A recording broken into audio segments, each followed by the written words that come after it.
Hello, everybody. Hello, salam, namaste, sansrikal. Good morning, good afternoon, good evening, wherever you are. I hope you guys are all doing good. I'm doing fine too. I'm just a little bit, sick, but the show must go on. So, first of all, I want to thank everybody that is watching this. This is on our English channel. I know I haven't been posting much on English channel, but I thought I would start back and come back with a big bang. And yeah, you must have seen that today's show, what we're going to be doing, if you haven't seen, there was a debate done on what channel is that? But anyways, there's this other channel that does modern day debates, right? So there was a debate that happened between Daniel Pikachu, and Nuria, which was on veil, meaning the niqab, the veil, not the hijab, but like the veil that covers your whole face, right? Yeah. So I have the superstar with me. I was like, I have to get him to come here and debunk this because when I was watching that show, it was just, Anyhow, so I have Adam Seeker, and who doesn't know Adam Seeker? Adam is here with us. Adam's going to give us a little bit of information to some of my audience that might not know him, a little bit of introduction of him, and then we will jump into the debate, and then we will take some calls. So if you want to join us, and we're only going to be taking Muslims, serious Muslim people that want to come and, challenge us or give us their views on this issue. Without any further ado, there is Adam. Hi, Adam. How are you? Hello, everyone, and hello, Mahleej, and thank you so very much for inviting me here on your channel. Um, No, thank you let's. so much for coming here. Oh, thank you. Yes, no, not a problem at all, and it's my honor to be here. You are also from the same country, and love to be with a countrymen who are thrown out of their Yes, countries. yes, yes. And you know what pisses me off is that it's not that we're thrown out of our country. The people we ran away from are now here. That's what pisses me off. It's like, somebody once told me, like, you can't run away from your problems. You have to face them, which is true. We tried to run away from those problems and now they're here and we have to face it. And the whole problem is that these are the same people who will go to their mosques in Pakistan and they will say, curse be upon America, curse be upon Canada, curse be upon Europe. May Allah give them cancer and kill them and destroy them and all that yada yada yada yadas in the mosque. And then they will come here, live here, pay taxes here, and make each and every of their family member to come here as a Mhm. family immigration and then let them have all the taxes that the hard workers will actually work for. Yeah, because then they claim also, don't forget, like, I know of some families that have come here and they have like 4 or 5 kids. And yeah, they're getting welfare, they're getting, and some of them will do cash jobs, right? And then, so they get that, they get the welfare, they get child support, and they're set. So I will tell you one thing, and then we'll get into a little bit of the debate. I went to Salvation Army. I had an accident, so that Christmas I couldn't buy gifts for my daughter. Somebody told me Salvation Army does this Christmas hamper thing, so I went there. When I went there, all I could see was all Muslim names, right? And I'm like, is this Christmas thing for Christians only or for Muslims? And they're like, it's for everyone. So the hypocrisy that they have changed, that you can't say Merry Christmas anymore. It's Happy Holidays. They won't say Merry Christmas because it's haram, but as soon as something free is being given, they are the first one there to take that opportunity. Oh, So tell me this is like, about it. Tell me about it. Tell me about it. So in the churches, they spit on churches when they are moving uh, from near the church. Yet, mhm. when the Christmas comes, or the Easter comes, or an event comes, they will come in the church and their kids will enjoy the egg hunt because now it has candies. They will enjoy the games and the free popcorn and the free cotton candies. Yet, they will say these people are idiots and they are going to burn in hell because they worship Jesus. So, dude, it is unbelievable, but it's fact. It's a fact. Go to any church and you will see it. That's the reality. Hmm. And then they will do like a drive. I see they do a toy drive for Eid. Well, Christians don't celebrate Eid. So, but they will only do it for themselves. It's not like they will do it for Christian kids because Christians are not celebrating Eid. So they only do the funding for Eid for them. And they will take the toy drive, but they will take gifts from Christians for Eid to give it to other kids. It's just like such hypocrisy. I just cannot even stand it. But anyways, we I just want you to give a little bit of why you became ex-Muslim, a little bit of your story, and then we'll jump on to the debate. Yeah, my story is pretty long, so it's like you're asking me to tell you about an ocean in a time span of a glass of water. This is how you actually want me to do it. Uh, in short, if Well, you, hmm. yeah, in short, if you want to say like what was that one point where you were like, that's it, I'm done, or you can explain to us what was that one point where you were like when you started questioning it, Yeah, it's and then not even we'll. it's not just one point. There are multiple points. Started with the Israel, the fighting of the Israel and Palestine, and that's where I started looking into the subject matter of Islam. And long story short, 3.5 years passed, and in those 3.5 years, I had studied the Sira and the Hadiths in much detail as compared to what I have been shown or what I had known in the past. Made me reject the Hadiths, made me become a self-centered, self-scholar Muslim who would not accept anything but maybe become a Ahlul choice kind of a person. And then Quran is my last rock. Realized when I started searching on Quran that it is the perfect word of Allah, and it has never been changed and there's no alteration in it. I was searching for it, and there was a problem. There was a debate done in 2012 between Jay Smith and the Canadian professor. What's his name? Ahmed. No, uh, I forgot his name at the moment. Shabir Ali. Shabir Ali. It's called, like, you can search on Google, classical debate between Jay Smith and Shabir Ali. That's the title. A lot of people have uploaded it.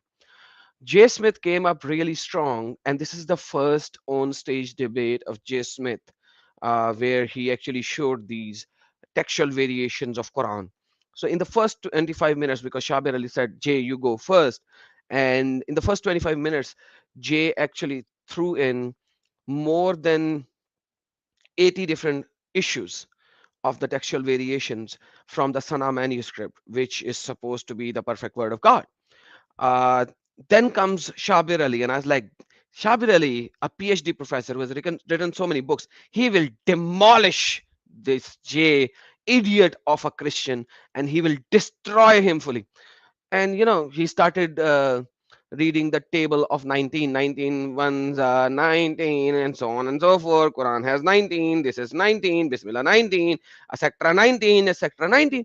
And we all know this guy who created this 19 dilemma was actually killed by the Muslims because he eventually proclaimed to be a prophet. And he said on the Surah Tawbah, the last two verses are actually not from Allah; they were added much later. So if you're using the 19 miracle, which was created by him, who actually said that Quran is not complete and the last two surahs are been taken, and Noon, chapter of Noon, Noon wal Kalam, the Noon is not the Noon, but rather it was Noon wow Noon, so that he could add two Noons in the first ayah, so that he could make 19 in the whole surah. It was the utmost stupidity with Shabir Ali actually spit it out of his mouth. Something is called verbal diarrhea. That's what he did. So 25 minutes of Shabir Ali's verbal diarrhea, I was like, I was cursing him. Instead of cursing Jay, I was literally cursing him because I was like, how can a PhD professor who has written so many books would do this kind of a verbal diarrhea in front of a guy who's giving so many evidences of the textual variances? So then I started studying and looking into the different ahruf and kira in more detail, even though that I studied the Sahih al-Bukhari, and I was like, this guy is wrong. I rejected Bukhari just because of this thing. And when I studied more, not just because of, sorry, my bad, because some people will say, no, not just this. There were so many other things, but one of this thing, one of the so many things. And then I started working on this, and I realized it's impossible. Literally, the word is impossible to say that Quran has never been changed, never been altered, and it is the same as it was at the time of Muhammad. So my last rock on which I was standing, that broke off after maybe another 8 9 months of my research, and I came out of Islam and I became a murtad. And then I say, I am the favorite murtad. All haram. Absolutely. We're Like, all haram. halal. My life is, my blood is halal on the Muslimin right now. So I am absolutely halal according to them. They can cut me, they can eat me, and they can do whatever with me, and that's halal. Yeah. Well, I think we have Nuria that joined us, and she was No saying that, kidding. Welcome yeah, her. she said, "Hey everyone, don't forget to lower your gaze when you see Haqiqatou, Anke Nietzsche." Yeah, right. And that's the question I ask whenever all these moments come here, and they're always like, "Oh, you shouldn't be wearing these kind of clothes," and it's like, are you watching me right now, or you're, and they're like, no, no, we're not looking at you, we're really, it's just this is how they lower their gaze. This is the way when women come and they talk to me. It's just so stupid how they say, lower your gaze. I didn't see Pikachu lower his gaze at all. He was looking at the screen the whole time. He should have been like this is exactly how he should have talked. Not one time he should have looked up at a non-mahram, you know. So I'm gonna give the floor to you, Adam. I know you have So some points. Um, before we go there, but like for Nuria, I have a message. Nuria, at your debate, in your debate, at 51:45 timestamp, you could have eaten him alive. You were so nice to him. I would I know. not have been. And this is one place where I would have literally eaten this idiot alive, quite frankly. You would have buried him like 200 feet under, down under. But at the end of the day, you were so nice to him. Next time, don't be this nice. I think That's just all that's the just a women, suggestion. all the ex-Muslim women, I think I am the only one that like gives it to them, because everybody else, I find you guys are so nice and they're very aggressive. He was very aggressive. His points were like, yeah, some of them made sense, but it had nothing to do with veil. He was going around in circles giving those points. Some points I would agree with, but it had nothing to do with veil. You know what I mean? Uh, And he was trying to distract you to jump from one point to the other. He was also doing Exactly. He that, was right? giving the points which were nothing to do with Whale. Like, for example, at the point, at the time of 5 minutes, 20-second mark, approximately, give or take, he started going towards male dominance and male protecting and female dominance and female protecting and all this yada yada yada and polygamy and all that. And like he spoke for like good 5 minutes on just this point about the animal kingdom and all that bloody blood. Animal kingdom and whale? Are you kidding me? Yeah. Yeah. No, and he was saying to Nuria, he's like, "You're just spitting out those points from the right wing." And I'm like, "What are you? You are far right from your side." You know what I mean? And a lot of points that you were mentioning also are the right wing points, some of them, you know. But the fact that he was calling Nuria and he's like, "You're just being Islamophobic and racist and all that bullshit." Yeah, it's not really from the right. So let's start with that. Do you want me to play the video? Let me know, and I can share it I'll, here I'll with you. I'll I'll hit it because I need You to do go it? to certain location. I'll hit All right. it. You can show it on screen. Just give me a sec, Sure. and we can move I know. forward from there. Yes, he did use the Islamophobe card, and Hey, Muhammad was the biggest kafir FYI. So that's let the me just reality. before we start, let me just say, if people like Pikachu, right? If they didn't have religion to control women, let me tell you, these men won't even get a goat or a dog as a wife, because no woman in their sane mind would want to get married to this guy, to be honest. So the only way they can get women is by forcing them and telling them and using Allah as an excuse. This is why they're so scared. Then as soon as you take Allah out of the picture, women are gonna make their own decisions. They're gonna be like, "Ew, I don't want to get married to you. Have you seen yourself?" Yeah. Bal gele hai makeup. Yes. Let's start with this. Let's not talk about my makeup today. It's not the topic. Let's go forward. By the way, you Haram. are This hair is haram. I should not be showing my hair, no, no. which is But so according to beautiful. Islam, you are naked. You are No, showing but your wait, why? hairs. Why would God? Give, first of all, why would God make women that are beautiful from so different cultures give us this beautiful long hair just to hide it? Like, why wouldn't we all born bald? No hair, no problem. Some of us wouldn't mind having hair other places, you know? So, Now, I will show you that let's you go. are absolutely naked according to Islam right now. And Mm, your voice is one of your aura, which means nakedness. Your voice is your nakedness. Your lips are your nakedness. Your nose is your nakedness. Your eyes is your nakedness. Your chin is your nakedness. Your cheeks are your nakedness. Your neck is your nakedness. Your hairs are your nakedness. So you are absolutely naked in so many areas that I can't even count right now. And I you like are it. making people go dingy dingy, and which I like is being haram. naked. I like being naked because that's how I was born. If God wanted clothes on me, why wasn't I born with clothes? Okay, I I mean, come will on. not rebut that at this moment. No, Let's just play that. seriously. You wanted clothes. Why did I not like, and one thing, yes, so Hakikachu gave a huge like, oh, mankind since we have been here, there's the veil was in Christianity, veil was in this. But before all these religions started, when men and women were like cavemen, when there was no clothes invented, there was no fabric that was invented. Does Hakikachu forget what we used to cover ourselves with? Women were topless. Maybe they would put a leaf on their privates. Everybody So, was naked. so You know what I basically, even in mean? Yeah. certain tribes of Africa right now, because they are unaware, they do not cover their tops, the females. They only cover Yes. their bottoms. At the end of the day, that is, I would say, that would go in another rabbit hole, and I would not like to go in that particular rabbit hole at this moment because we are talking with a Hakikachu right now.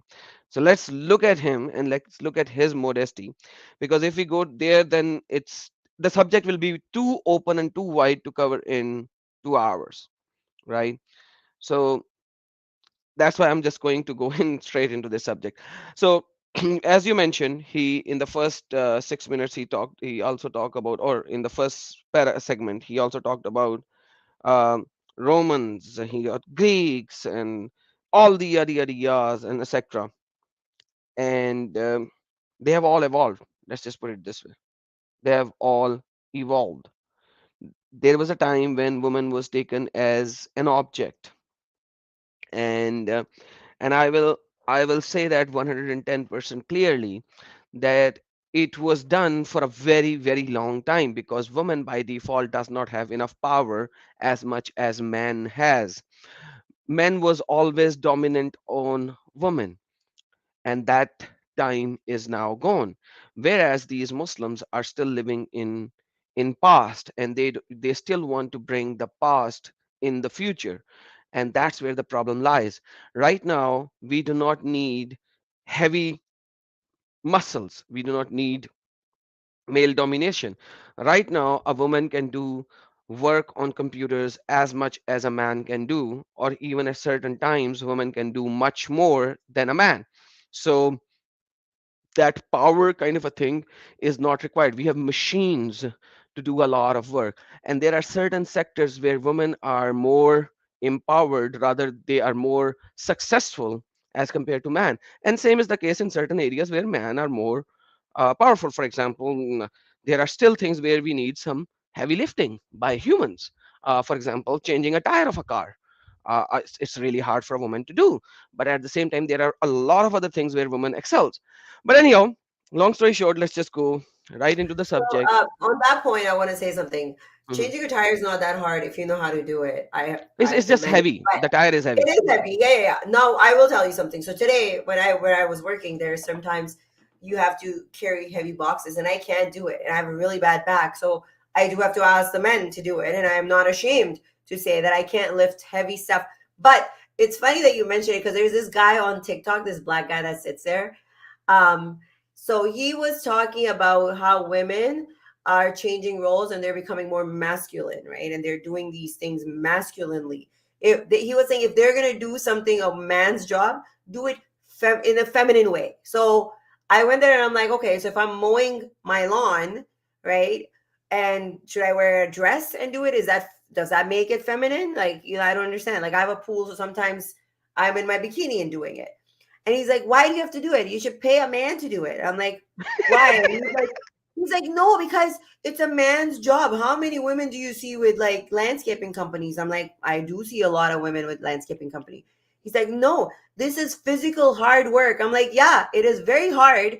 I sit on my lawnmower, right, with a drink in my bikini. I ride it around, right, and then I have a push mower, which is like you push it, it drives itself. I'm like, so hard, so hard. I'm done in an hour. So the machines have made work a lot easier. Like you were saying, I go outside and do my snow. I blow the snow. I have a machine. Yeah, it's cold, whatever, but it does the job for me. So in that matter, a lot of things have become equal.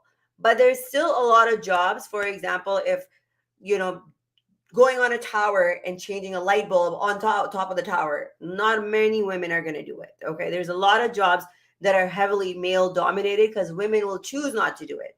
Women do like to do comfortable jobs. That's always there. But anyways, I just wanted to mention that. It was really funny that he mentioned it. Go Exactly, ahead. and that's why women and men are not equal, but they are on their own sides. They have their pros and they have their cons, both Mhm. of them.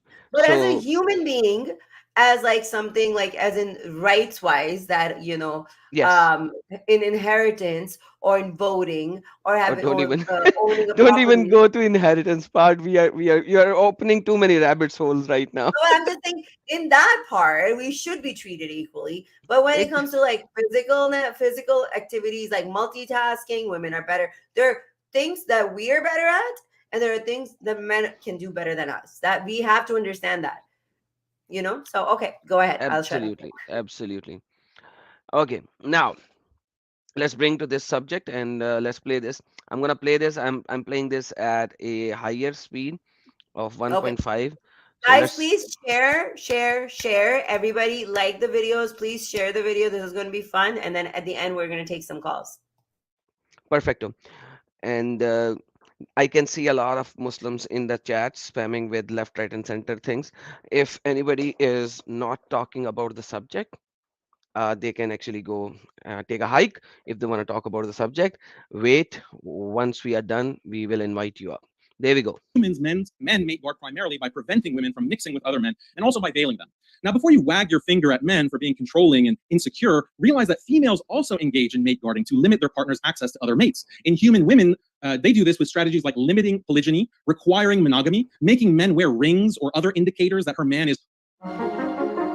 Okay, that is not good.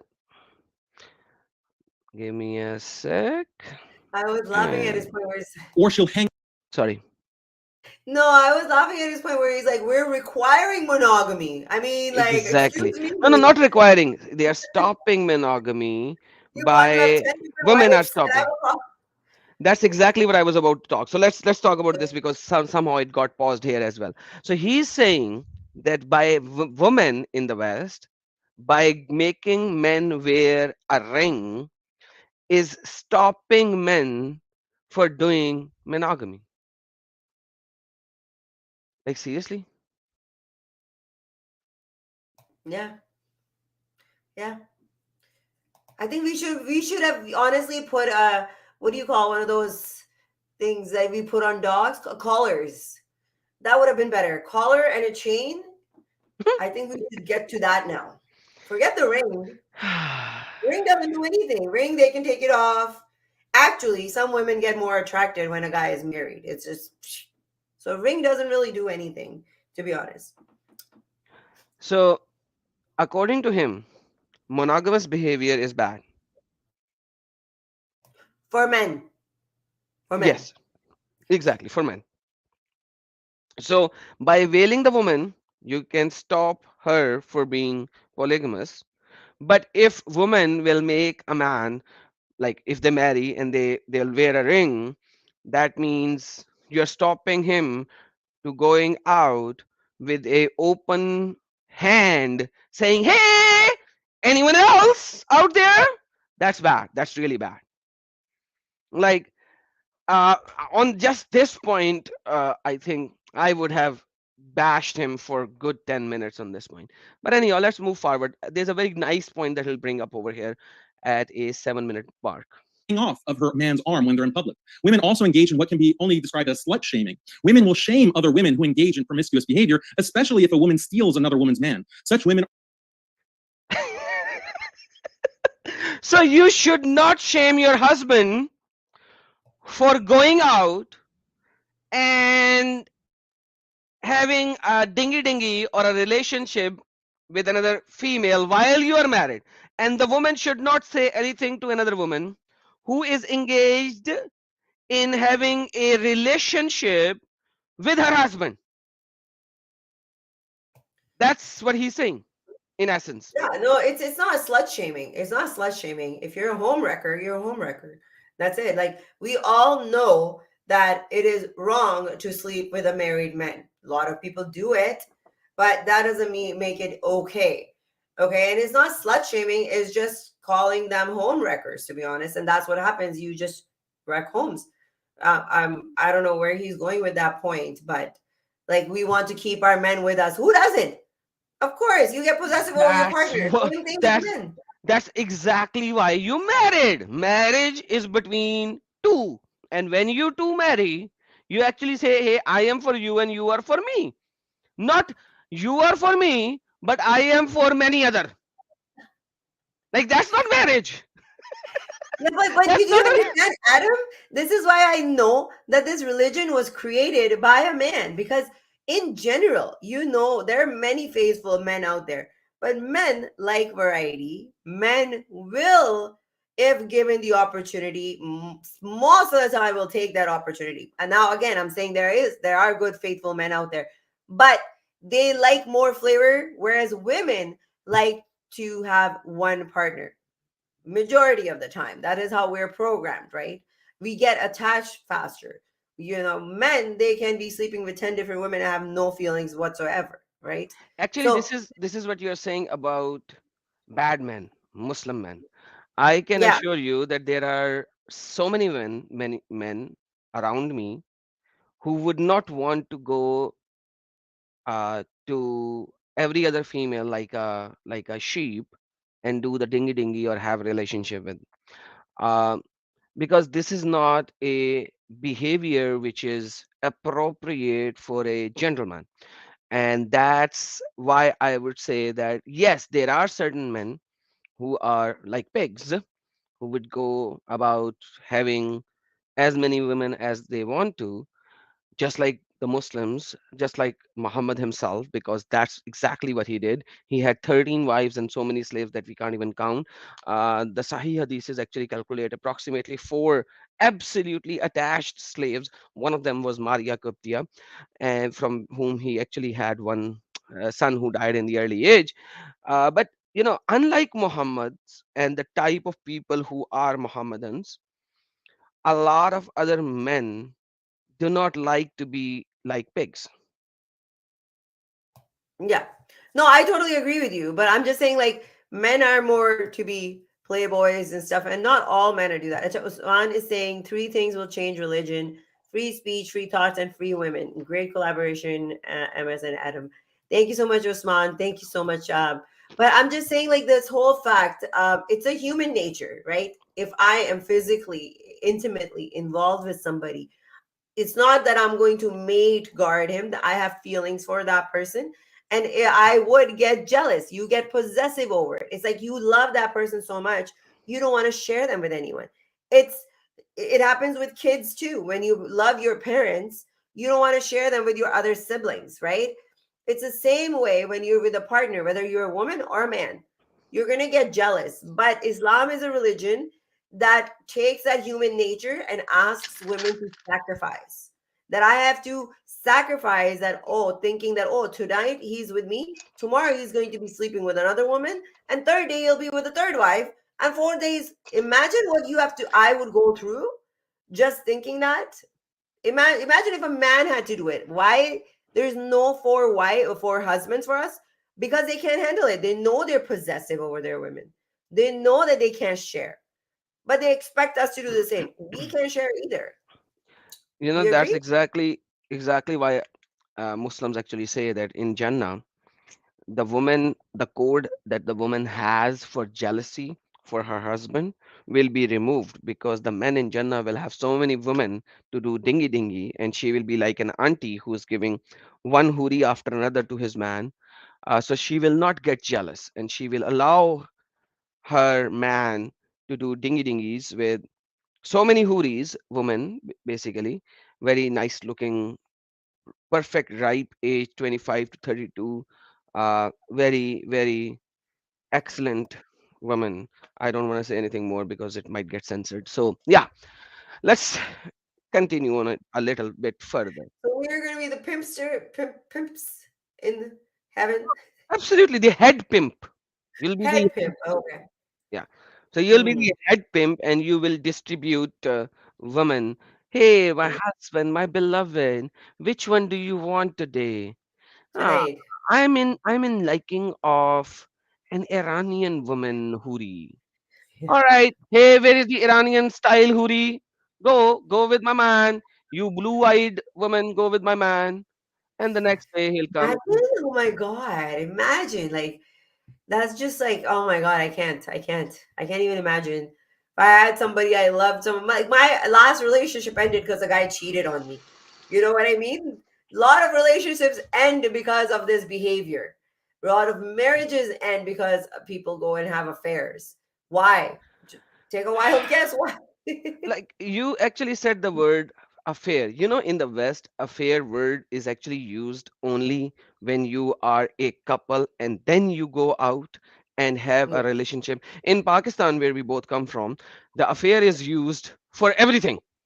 If you are not married, if you are even looking for a girl, it's still an affair. It's not a relationship. It's not anything.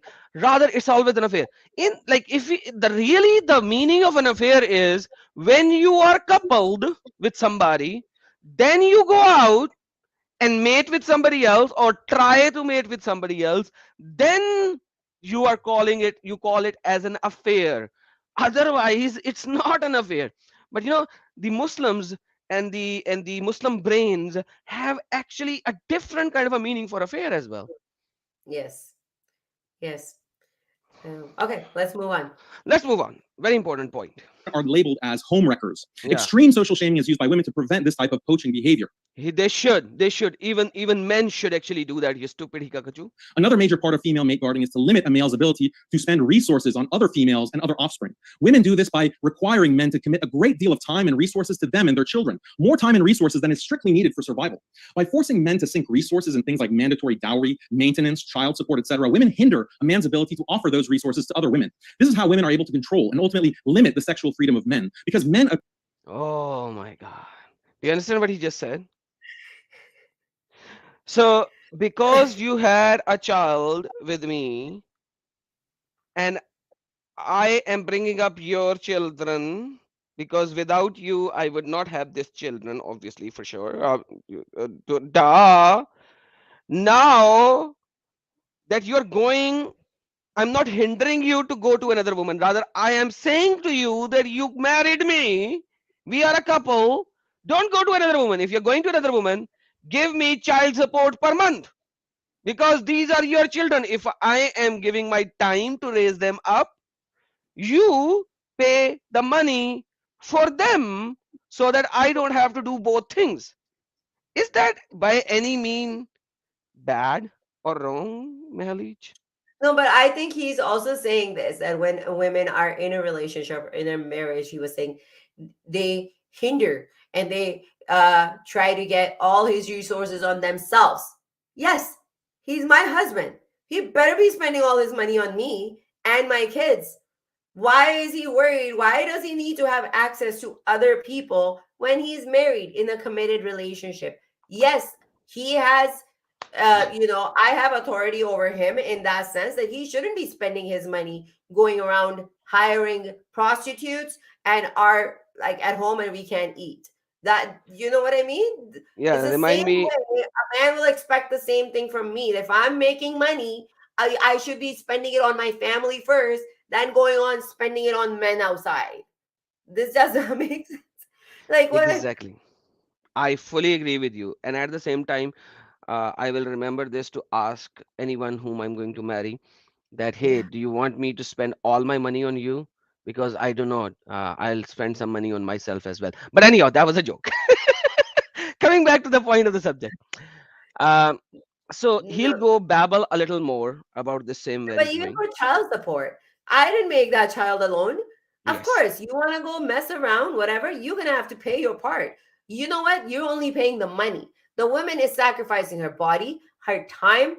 I am a single mother and I an don't effort. share custody because the ass doesn't want to see the custody, the child, right? So, and that's no problem. I have her 24/7. But I sacrifice my time. I don't get the opportunities like he has. All he has to do is just pay some money. And guess what? He's having problem even doing that. So Absolutely. Let me men let like me. that should be taken and get money out of it because you chose, you chose to have sex with me. You could No, have you chose to chosen first not have to. a relationship with you, and let me tell you, in the West, it's not that the husband always pay. It depends on who is the person holding the child or bringing up the child. Let's see. I'm Mhm. gonna show you a couple of videos. Let's watch Okay. and see. My wife just left her corporate job for a cashier job. She's like she wants to get out of the payments what she's doing. Payments of what? Child support, ma'am. Is there a reason paying to support this child? I left my job and I did do it intentionally. Wait a minute, wait a minute. You intentionally left your job? Yes, ma'am, I did. How much did you make at your last job? Annually 70,000. Now I work at a convenience store. How much are you making now? 30,000 a year. What's the qualification to work at that job? You just need a high school diploma. High school diploma. And you have a master's degree. I'm not about to play with you. Ma'am, I'm going to make you pay child support. $899.60 is going to be your monthly child support obligation that you're going to pay each month to this man. Wow. All right. So you see, in the West, it has nothing to do with man or female.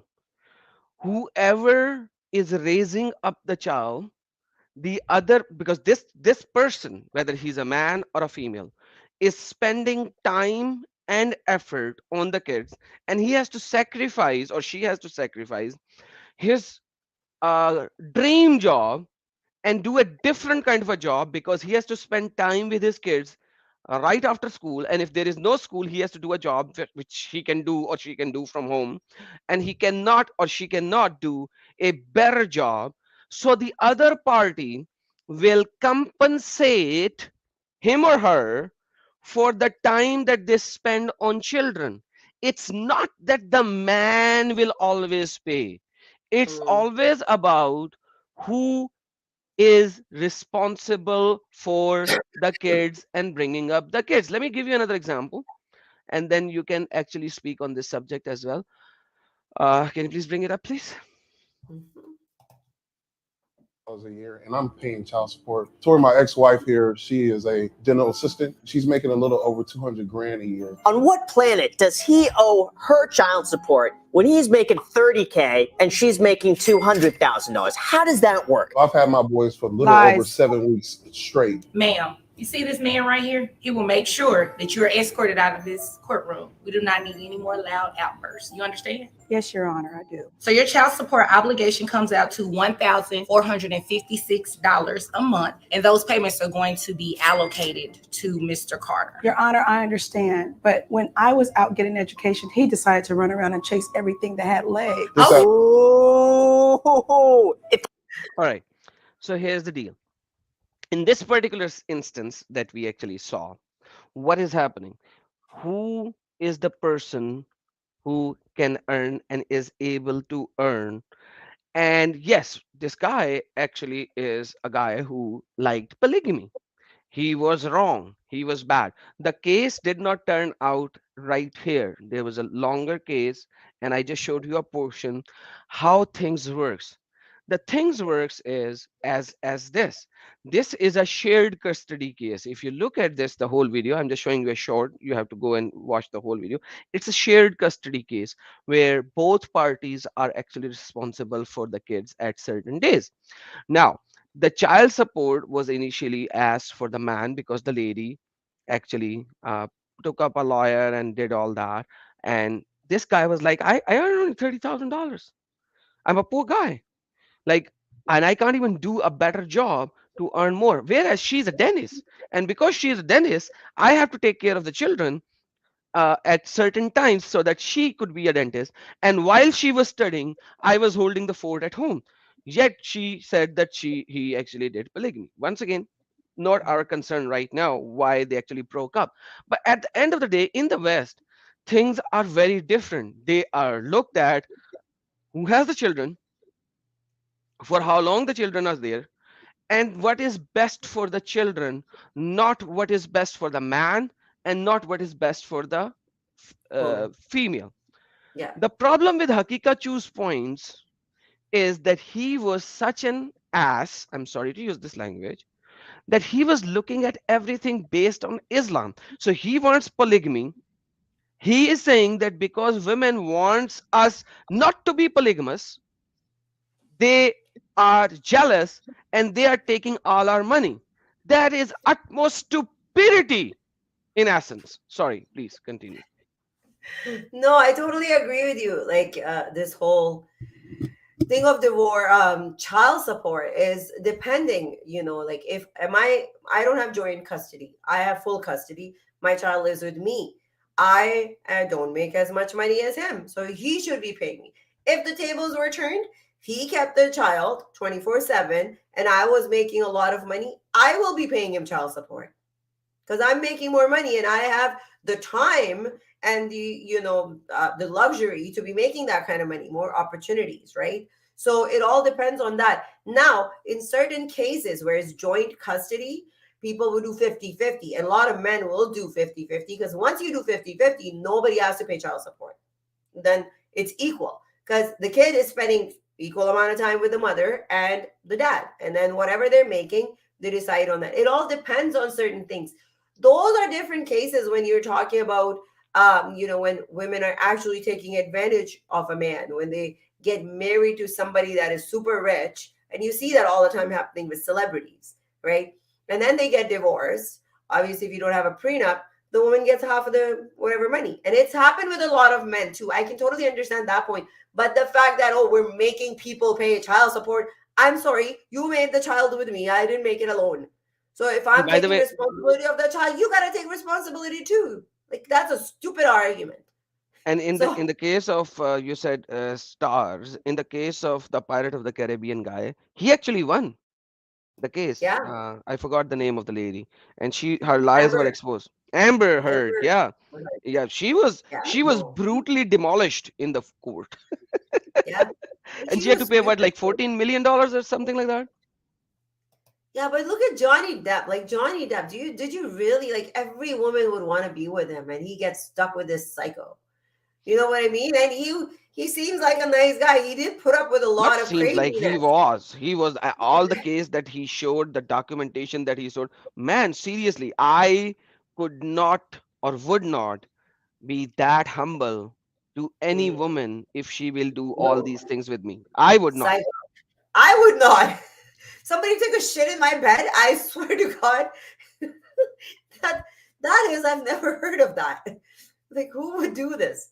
But yeah, let's go on. You want to share the screen again? Yes, let's go to the next point. Now I am skipping some. We are going to the next area, which I would like to talk about. There you go. drives men to get with women is sexual access to their bodies. And the main thing, but not the only thing, that biologically drives women to get with men is access to his resources and his protection. Both of these investments are secured through mate guarding.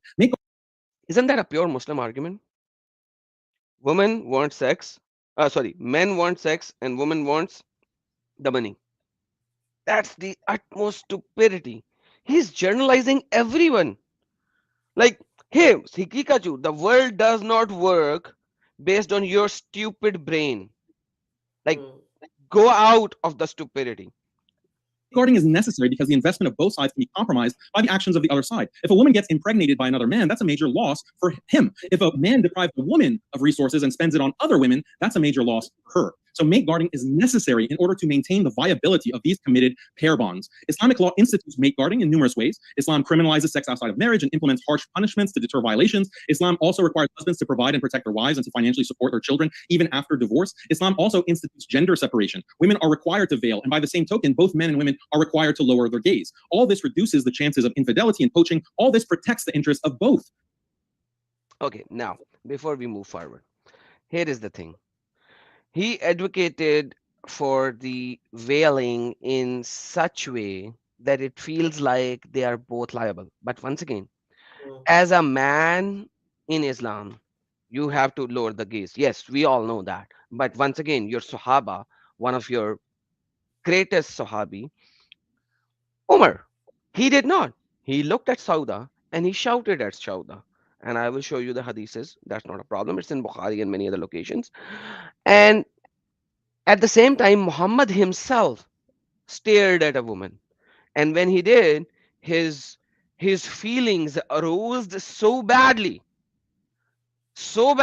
that he has to rush back to his home, and he saw his wife, one of his wives out of so many, tanning the leather. She was tanning the leather.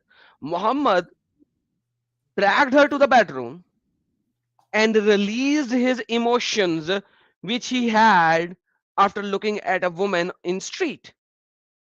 And then he came out. And then he came out and he told his companions, woman comes and goes in the form of a devil. So whoever will see a woman, he should go to his wife and releases his urge. Mahleej, would you like to add something? I want to know that maid guarding, resources, all this, what does all of this have to do with the veil? Like, Thank you so I very honestly much. don't get it. Like, I can totally understand we're protective, yes. Back in the days, now he's going in back in the days. Back in the days, for example, in our culture, our parents would go looking for a man, right? For a me, right? You know, you would take arranged marriages.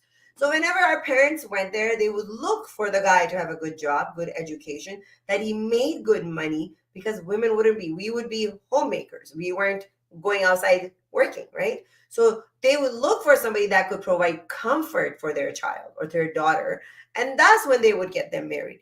Now, if we are looking, if I'm looking for a man, okay, I make my own money, but I still want a man that is at the same level at least. Why would I want a bum? Okay, why would I date a bum?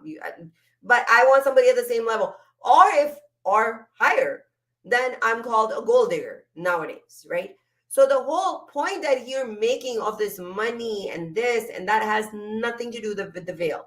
Nowadays, women make their own money. So they're not necessarily looking only for that. Yes, we're not looking for bums. No, no woman is like, oh, I want to take. Some women might be, but I will personally speak for myself that I want somebody at least equal to me or at least a little bit higher to me as income wise. You know, because I have set those standards. Now, that has nothing to do with that I want to use his money because I already have my money, you know? That was like the back in the days. So this whole thing that you're saying they were guarding this resources, and a woman should guard her resources. If you're with somebody and that man is spending that money on another woman, why would I want to be with that man? I'll be like, okay, then go to her, stay with her. You know, I don't need you. I have my own money, but I also don't need that disrespect. That is disrespectful. That you're with me and you're gonna go spend money on the other women. But these men do it, right? And they do it in the name of having four wives. Right? Absolutely. They share their You, resources.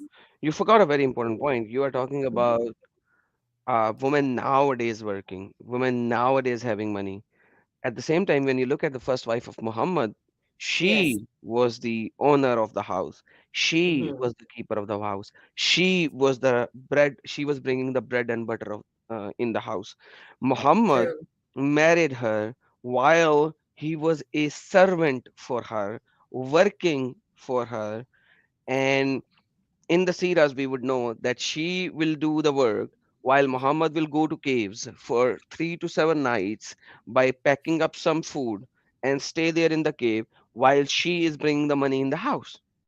So at the end of the day, Muhammadans who actually claims otherwise, their own prophet actually lived on money generated by the wife for the first whatever 10 years or 8 years, I forgot how long they were married, of their life. 20 years, 25 years, 25 years of their life. This is how stupid, idiotic these people Hmm. are, because when they are bringing up these things, they need to see the seerah of Muhammad. They actually need to see the seerah of Muhammad before they could actually bring up these stupid arguments. Hmm.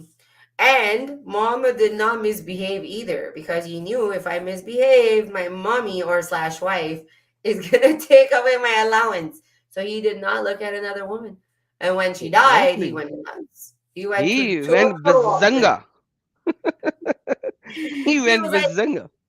bring me the youngest woman or little girl in town. That's who I want to get married to now. Yeah. So this is the I hadith of Sahih Muslim in front of you, 1403a, where Muhammad looks at the woman in the street, goes into the house. I just want to show it so that when anybody will watch the video later, they will not say that we have not shown it. He went to his wife as she was staining the ladder, and he had sexual intercourse with her. He then went back to his companion and told them, the woman advances and retires in the shape of a devil. So woman becomes a devil. Oh, because he intimated you. So when one of you sees a woman, he should go visit his wife and repel what his flesh feels in his heart. Now imagine, Mahleej, look, how can you be in a street, look at a woman, pretty woman walking down the street, pretty woman, and then just suddenly like so aroused that you have to go back, suddenly rush back to your house, drag your wife who is staining the leather. And when you're staining the leather, you must be like sweaty, your hands must stink, your body must stink, but you are so filthy right now, and you are so aroused that you have to drag her to the bedroom and do the dingy dingy and then come out. How stupid it is. it's okay, well, I don't know. Like women were probably sweaty, but what about them? These men were probably sweating too. There was not enough water there for them to shower anyways. But the fact that you're getting turned on by another woman, I would I would at least give them this much that they got turned on and they didn't rape that woman. At least went to their wife. Imagine No, that if was they got turned Muhammad. on and they He were had like, to. let's go rape her. Right? At least we gotta give them this much. At least they went to their wife instead of that woman. But then again, how sick you have to be. Like if a man came to me, if my boyfriend tomorrow comes to me like, oh yeah, I saw this hot chick on street, or like right now I just saw this hot chick on the street and came with a hard on to me and be like, oh yeah, I just got turned on by another woman and I want to make love to you. Yeah. No. It's like me getting turned on by another man and going to my husband and be like, yeah, now I want you. Because I'm I not just attracted to you. I You just don't turn saw me him. on. I just saw Arnold Schwarzenegger, and now I'm turned on. Johnny Babes, can you Sin. come to the bed? That'll be. I saw Johnny Sin, yes. Um, Oh, I don't know if you're watching this series. I just started watching it on Netflix. It's called Sex Life or something. Sex something. But you gotta watch it. You gotta watch that thing. It is hilarious. You gotta watch it. It's so funny. But it's very true. But this, I don't know. At least, like I said, I'll give them this much that they didn't rape the woman. They actually went home to their wife. But the fact that you were getting horny and turned on by other women, that's just disgusting. and then like I said, multiple instances. Muhammad was gazing upon woman. This is Umar. That's when the verses of hijab came up.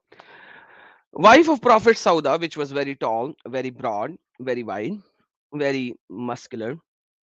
Um, she is going to do the call of nature. Back in those days you didn't had bathrooms at home. You had to go all the way to a place where you would actually do poo poo. And at that time usually women will go early in the morning, when the sun hasn't risen up, so that men will not tease them, men will not stare at them, so they will go when it's a bit dark. Yet Umar bin Khattab was there. So Umar used to say to Allah Messenger, let your wives be veiled. Now, this idiot actually said everyone veiled, but Muhammad didn't. You need to understand that. His first argument was Greeks were veiling, Romans were veiling. So what if Muhammad was veiling? By the way, in his second rebuttal, he actually told Nuri as well that, hey, don't bring this. Everyone was veiling. But stupid, Muhammad was not. Muhammad was not letting his wives veil. You need to understand, no matter how many other people, how many other cultures, how many other theologians, how many other religions, or whatever you may like to bring in, Muhammad was not veiling his wives. Khatija was not veiling. Aisha was not veiling. Sauda was not veiling. None of them was veiling. Umar wanted them to veil, but he did not do so. But Muhammad did not listen to him. The wives of prophet used to go out to call to the answer the call of nature at night only, before the sunrise. Once Sauda, the daughter of Zama, went out, which is the wife of Muhammad, and she was a tall woman. Umar bin al-Khattab saw her. Now, this is very important point. Umar bin al-Khattab saw her while he was in gathering. Now, imagine all these Muslims in the West. There might not be a big issue in that, right? The Western culture is too evolved for this kind of a thing to be called an issue because men and women are equal. So they would say, "Hi there, how are you?" very easily, and it might not be a big issue. But when you talk about an Islamic culture, an Islamic society, if my wife is going out and my friend who is in gathering of maybe two other or three other friends would shout at my wife saying, "Hey, Eve, daughter of XYZ or the wife of Adam, I have recognized you." That's a taunt. That's something on which I would go to that guy and I will punch on his face as a Muslim. But this is exactly what Umar bin al Khattab did. He was standing in the middle of the street with his friends and he said, "Hey, Sauda, I have recognized you. Hey, Sauda, I recognize you." That is a taunt. She is going to do poo poo at night so that people will not stare at her while you are looking at her and shouting at her. How much of a stupid idiot one can be? Would you like to add something, Mahleej? No, it's just what can I say to it? Like we couldn't go poop in peace either without these men like lusting over us. Like imagine, like oh they're so horny, they're so horny that the thought that a woman that has to go take a shit is going up there is danger to them. You know, God knows what will happen if they get turned on. I just don't get it. I really don't get it. Like I don't understand how you can be turned on knowing that this girl's gonna go take a shit and you're worried about why she's not in a veil. Who cares? You know, if it's Prophet's wife, whoever's wife, it's just again the point comes that why did God give you something, you know, that you can't control? You have no control over yourself and you will just stick that thing in anything, right? You have no control, but the other person has to cover up because you have no control. Like it does not make sense. That's why I always say that in Pakistan or these countries, put the men, you know, let the men stay home. They're the problem. Let all women go outside and see how the crime rate, rape, everything is going to drop. We're not the problem. Men are the problem. Do you hear women going around snatching people or women going around raping women? No. No, we're not the problem, right? Here, the victims are being victimized even more and being said, oh, you are the problem. You're beautiful, you're hot, and we can control ourselves when our things get hard. I'd Yeah, say Allah is the problem because Allah said that you should wail so that you won't get molested. Like, yeah. why would Allah say such a stupid thing? Wail so It that was you will Muhammad. not get molested? Allah was a guy. That's what I can guarantee you. I'm willing to bet $1 million anybody that wants to say that Allah wasn't a man. He was a man. Muhammad was his total buddy. Allah, Muhammad, whatever, Jibril, whatever, they're all the same.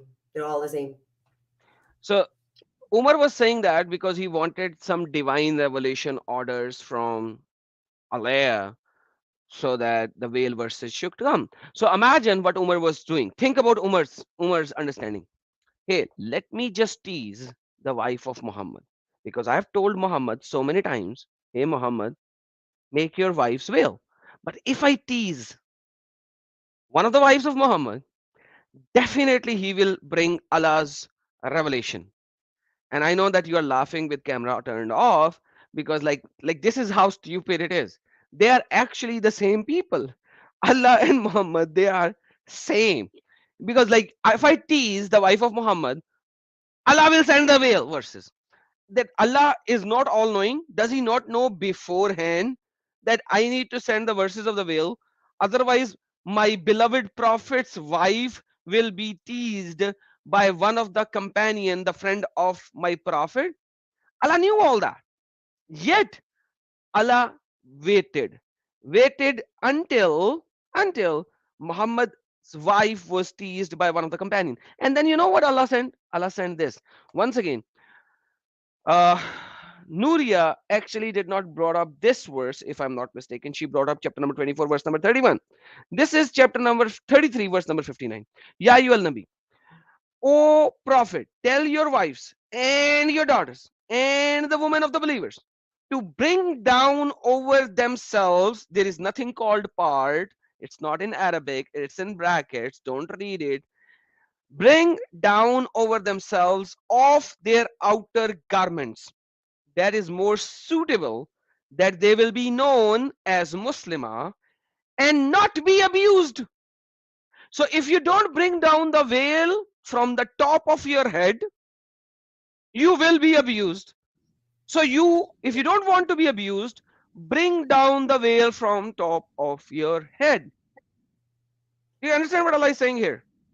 Allah is giving you a legalized teasing right to the women who are not veiling.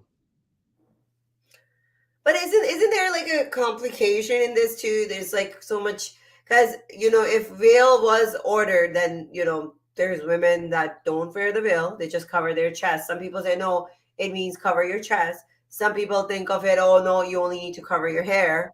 Some people think it's you can show your eyes, and then some people think no, you should be living your life through the holes. So what I think, There you go. Don't think. Let's read. No, don't think. Just read. This is the latest interpretation of Quran of the 19th century scholar. I'm not even going to Tibri because people say it's too old. I'm not going to Qurtubi. I'm not going to Ibn Kathir. I'm not going to Jalalain. I'm not going to any one of the old. Now I'm showing you the latest interpretation, the most recent Quranic interpretation, Tafhimul Quran. So you need to understand, every single earlier Muslim agrees that this is the whole cover, the shuttlecock burqa. But now we are reading Tafhimul Quran by Sayyid Abu Ali al-Madudi, 19th century latest scholar. Let's read what he has to say for this verse. Oh, so you're saying it was a shuttlecock burqa? Yes, all the way. Let's read. I'm now showing you the latest one, the 19th century one. Okay. Tafhimul Quran, towards the understanding of Quran, right? Now, let's see what he says. He says, Jalab is a large sheet. Let's just read. So he's explaining you the Arabic. Ya ayyuhan nabiyina qul lil azwajika banatika wa nisa'il mu'minina yudnayna alayhinna min jalabihinna. It started. So yeah. Wa nisa'il mu'minina yudnayna alayhinna min jalabihinna. So now he's going to explain what is jalab, right? And what is alayhinna. Okay. Now let's read. Somehow it started audio as well. There's audio as well. Jalab in the Arabic is a large sheet, and adana is to draw close and wrap up. But when the word is used with the association particular Allah, here in the Arabic, ain zabar, lam zabar, it gives the meaning of letting something down from above. Some modern translators, under the influence of the West, have translated this word to wrap up so as to avoid somehow the command about covering the face. But if Allah had meant what these gentlemen wanted to constitute, He would have said Yudnaina ilayhinna with an alif and not Yudnaina alayhinna with an ain. Anyone who knows Arabic knows that Yudnaina alayhinna cannot merely means wrapping up. Moreover, the word min jalabihinna also do not permit of this meaning. It is obvious that the preposition min here signifies a part of the sheet, and also the wrapping up is thus by the means of a whole sheet and not merely by part of it. The verses therefore clearly means the woman should wrap themselves up well in their sheets and should draw and let down part of the sheet in the front of the face. And if you are putting part of the sheet on front of the face, it has to be on top of your head. So shuttlecock burqa is the true veil according to Quran. Mahleej. I mean, like, I, I have done it. I've worn both. I remember. So we never used to wear that in cities. My dad never made us cover our faces in the city, but when we would go to the village because they were the landlords, right? Badere. So they didn't want the peasants, the poor people, seeing our because we were like the princesses. So anyhow, when I became a teenager, so I remember like when we would pass the village, he would tell us to just cover it all like till here. So literally, I had to put my face in the air conditioner because I couldn't breathe. I am claustrophobic. So even wearing the masks during COVID was very hard for me. Then when I went to Pakistan, I also wore the niqab because honestly, for me, it was the best thing because I would wear like a tank top underneath. I'd wear the whole black thing. And then I would go out in Southern and all these places where nobody recognized me, right? If you want to disappear and you want to be not known and you want to do some trolling, yeah, if you want to do something wrong, I think that's the best way to do it. Now, I understand that you were saying this and stuff, but I have like certain other question about hijab. We'll talk next. So keep going with this, and I'll All right, ask you that after. let's just give you another hadith. Instead of giving a verbal reply, Ubaidah put on his sheet and gave a practical demonstration by covering his face and forehead and face and an eye, leaving only the other eye uncovered. Because in those days we did not had see-through clothes. So he actually wrapped himself, Ubaidah, showing an example of what this verse means, took his sheet over his head, covered his face, leaving just one eye exposed so that she could see the world, because otherwise she'll fall off. Ibn Abbas also made almost the same commentary in his statement, which has been reported by Ibn Abi Hatim and Ibn Marayda, and says, Allah has commanded the women when they move out of their houses for an outdoor duty, they should conceal their faces by drawing and letting down over themselves a part of their sheets, keeping only the eyes uncovered. Now, Ibn Abbas let both of the eyes uncovered, but the scholar says one, not two.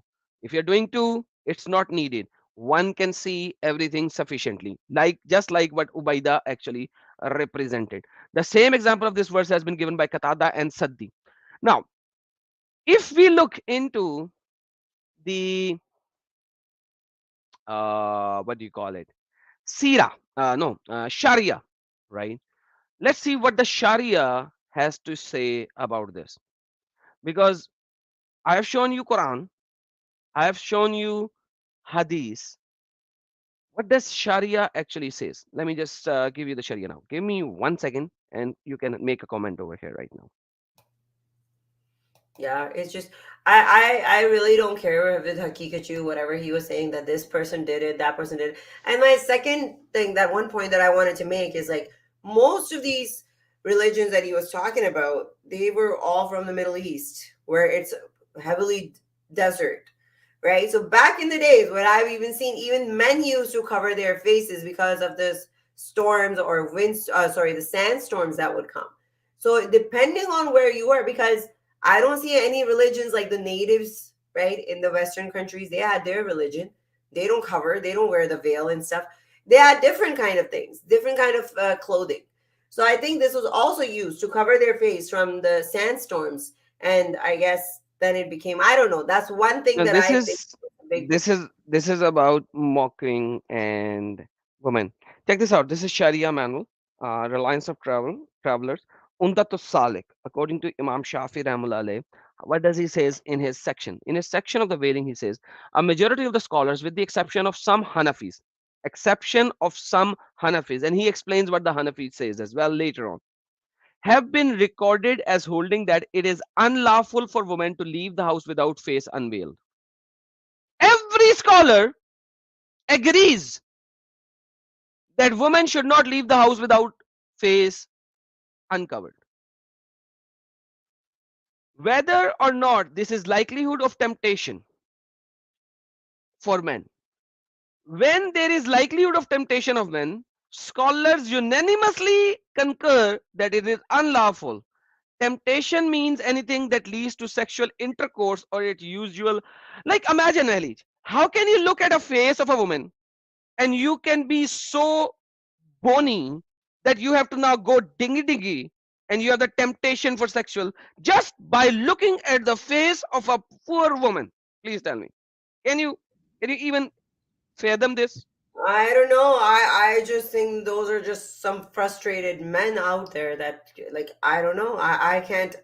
I see many hot guys and I can be in control. I'm not like, oh, I need to go and do this right now. They, I think they just didn't have anything to do in those days. They were free, So there was nothing to do. And when men are free, either they're gonna fight or they want women to have sex with. And that's exactly what was going. They were fighting and having sex with women, fighting and having sex with women. That's all Quran is all about, to be honest. Exactly. Right? So they had nothing going on. It's not like they were gonna go do PhDs or like nowadays life is busy. Like couples, they're lucky if they can get sex 4 times in a week, Whereas at that time they had nothing to do. All they could do is fight and have sex. Exactly. And I fully agree. Now let's see Abu Hanifa what he says. In M2.8, the following ruling from Abu Hanifa school has been added here as dispensation. What? It is not permissible for a man to look at a woman who is not his wife or unmarriageable relative, except for her face and hands, because of the necessity of her need to deal with the men in giving and taking the like. If a man is not safe from the lust, he may not look at her face except when is demanding.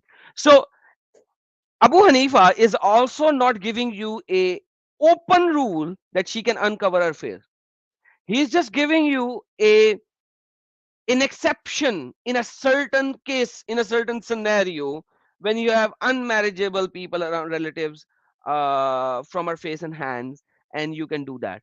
So imagine Abu Hanifa is not giving you an open rule. So basically, there is not a single school of thought in the Islamic jurisprudence, in the madhab, 4 Sunni madhab and even the Shia madhab, 5 madhabs, all 5 madhab of Islam, which allows you to show your face full stop. This is modernization of the modern scholars somehow who are saying, oh, face is okay. Otherwise, in Islam, it is not. In a Sharia compliant country, it is not. It's not permissible. But my point again is that I, as a woman of 2023, I don't live in 1400. Like, I don't live in that century. I don't care what those people did. People back in the days used to do human sacrifices. We kept slaves. It was a different era. Why should I live? And this is against human rights, that a woman is made to live through that. Like, imagine living your life and seeing the world behind a veil. Just holes to look at the world. I mean, this is human right violation, to be honest. Nobody should be treated like this. Nobody. We don't treat our pets like this. Do you understand? We don't. In the Western country, even a dog, animals have rights. In Islamic countries, women are treated worse than animals. In other countries, they don't treat animals good either. But I'm just saying that they treat their women just same level as they treat their animals, like crap. I actually made a video in my Urdu channel, and the title of the video in English translation is Women in Islam versus Bitch in the West. Like the literal bitch, not Yeah. like the literal dog bitch. Okay. Yeah, I saw that one, yeah. And every single Muslim who came was not able to prove that the rights of a woman in Islam are any better than a Western house kept pet bitch. Oh, 100%, 100%. Not only women, kids too. When I went to Pakistan, my heart was hurting when I saw these little kids sleeping outside on the streets because I showed you my dog. My dog will not lay down on the ground. Like, even when he goes outside or on the beach, he needs to be on a chair. He sleeps. And I'm like, my dog has 100 times better life than some of these kids. And it's the same thing. A dog will have so much better life than a woman living in Pakistan. Absolutely. Seriously. Now, Yeah. can you see a lady over here in the Yeah. screen? Can you actually look at the lady and say this woman is not fully covered? She has a face on, yes, we can see her face. We can see her hands, but other than that, do you think she needs anything more than this when it comes to covering? No. No.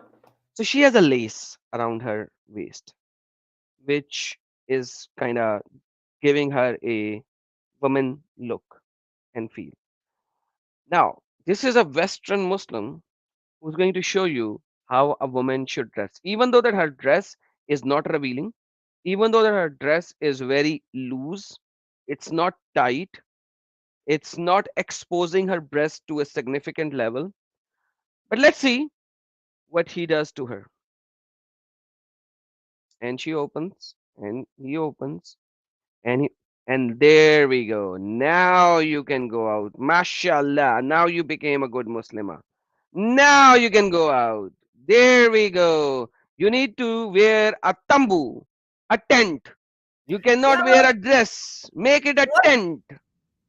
what's the guarantee that another Muslim is not gonna get turned on by this and be like, ooh, look at that loose clothing. Ooh.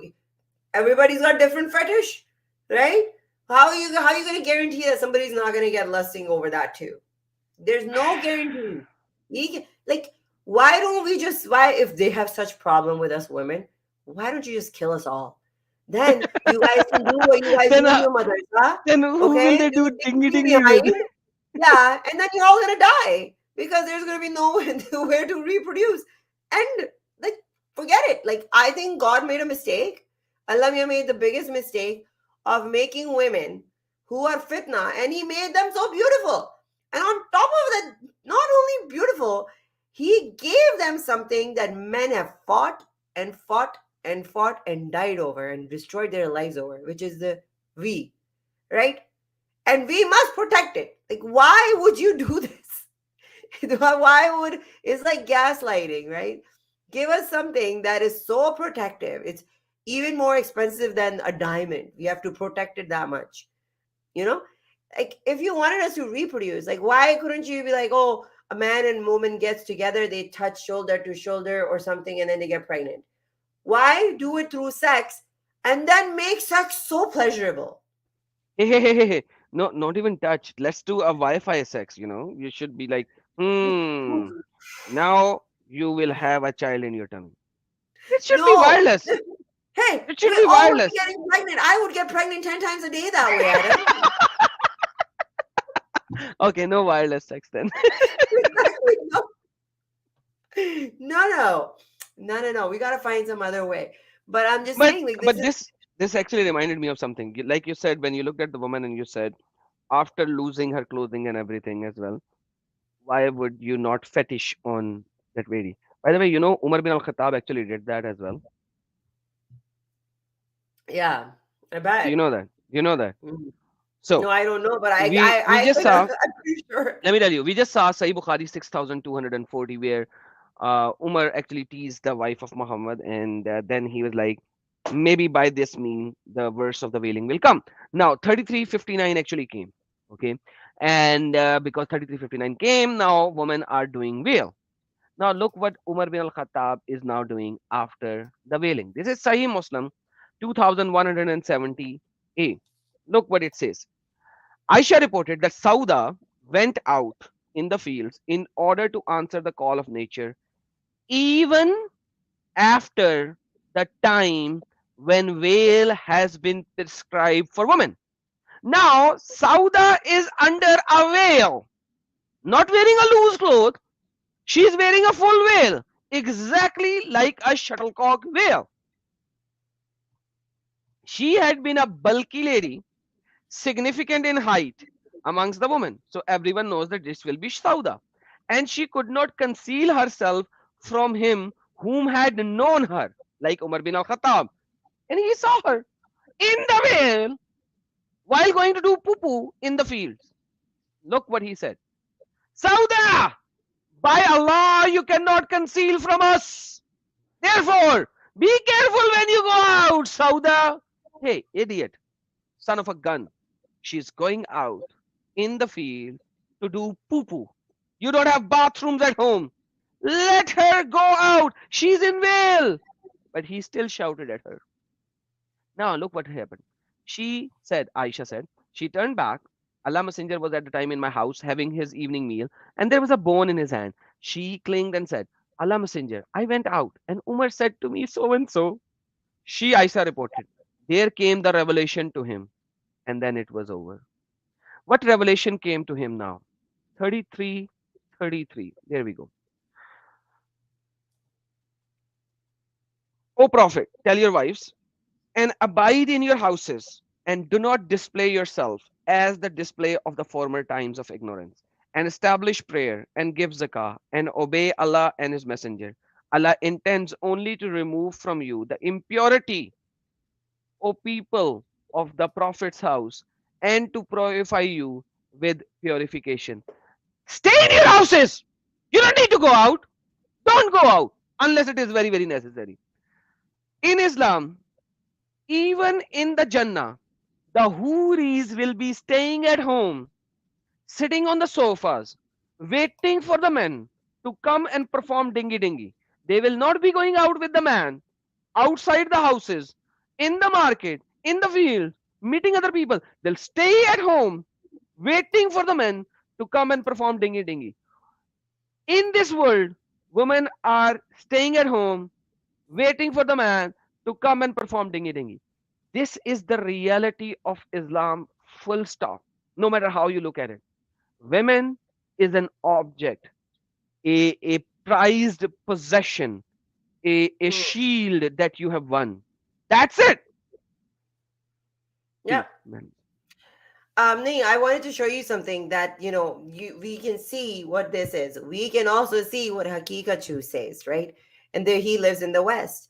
But what the Western media and how the hijab and everything is being portrayed, I wanted to just show you this video that I made. Is that and you? this was Make it big. Make it big. Make it big.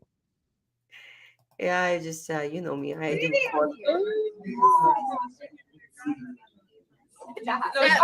She makes one or does she likes the sparkling? Oh, okay, but this is Wow.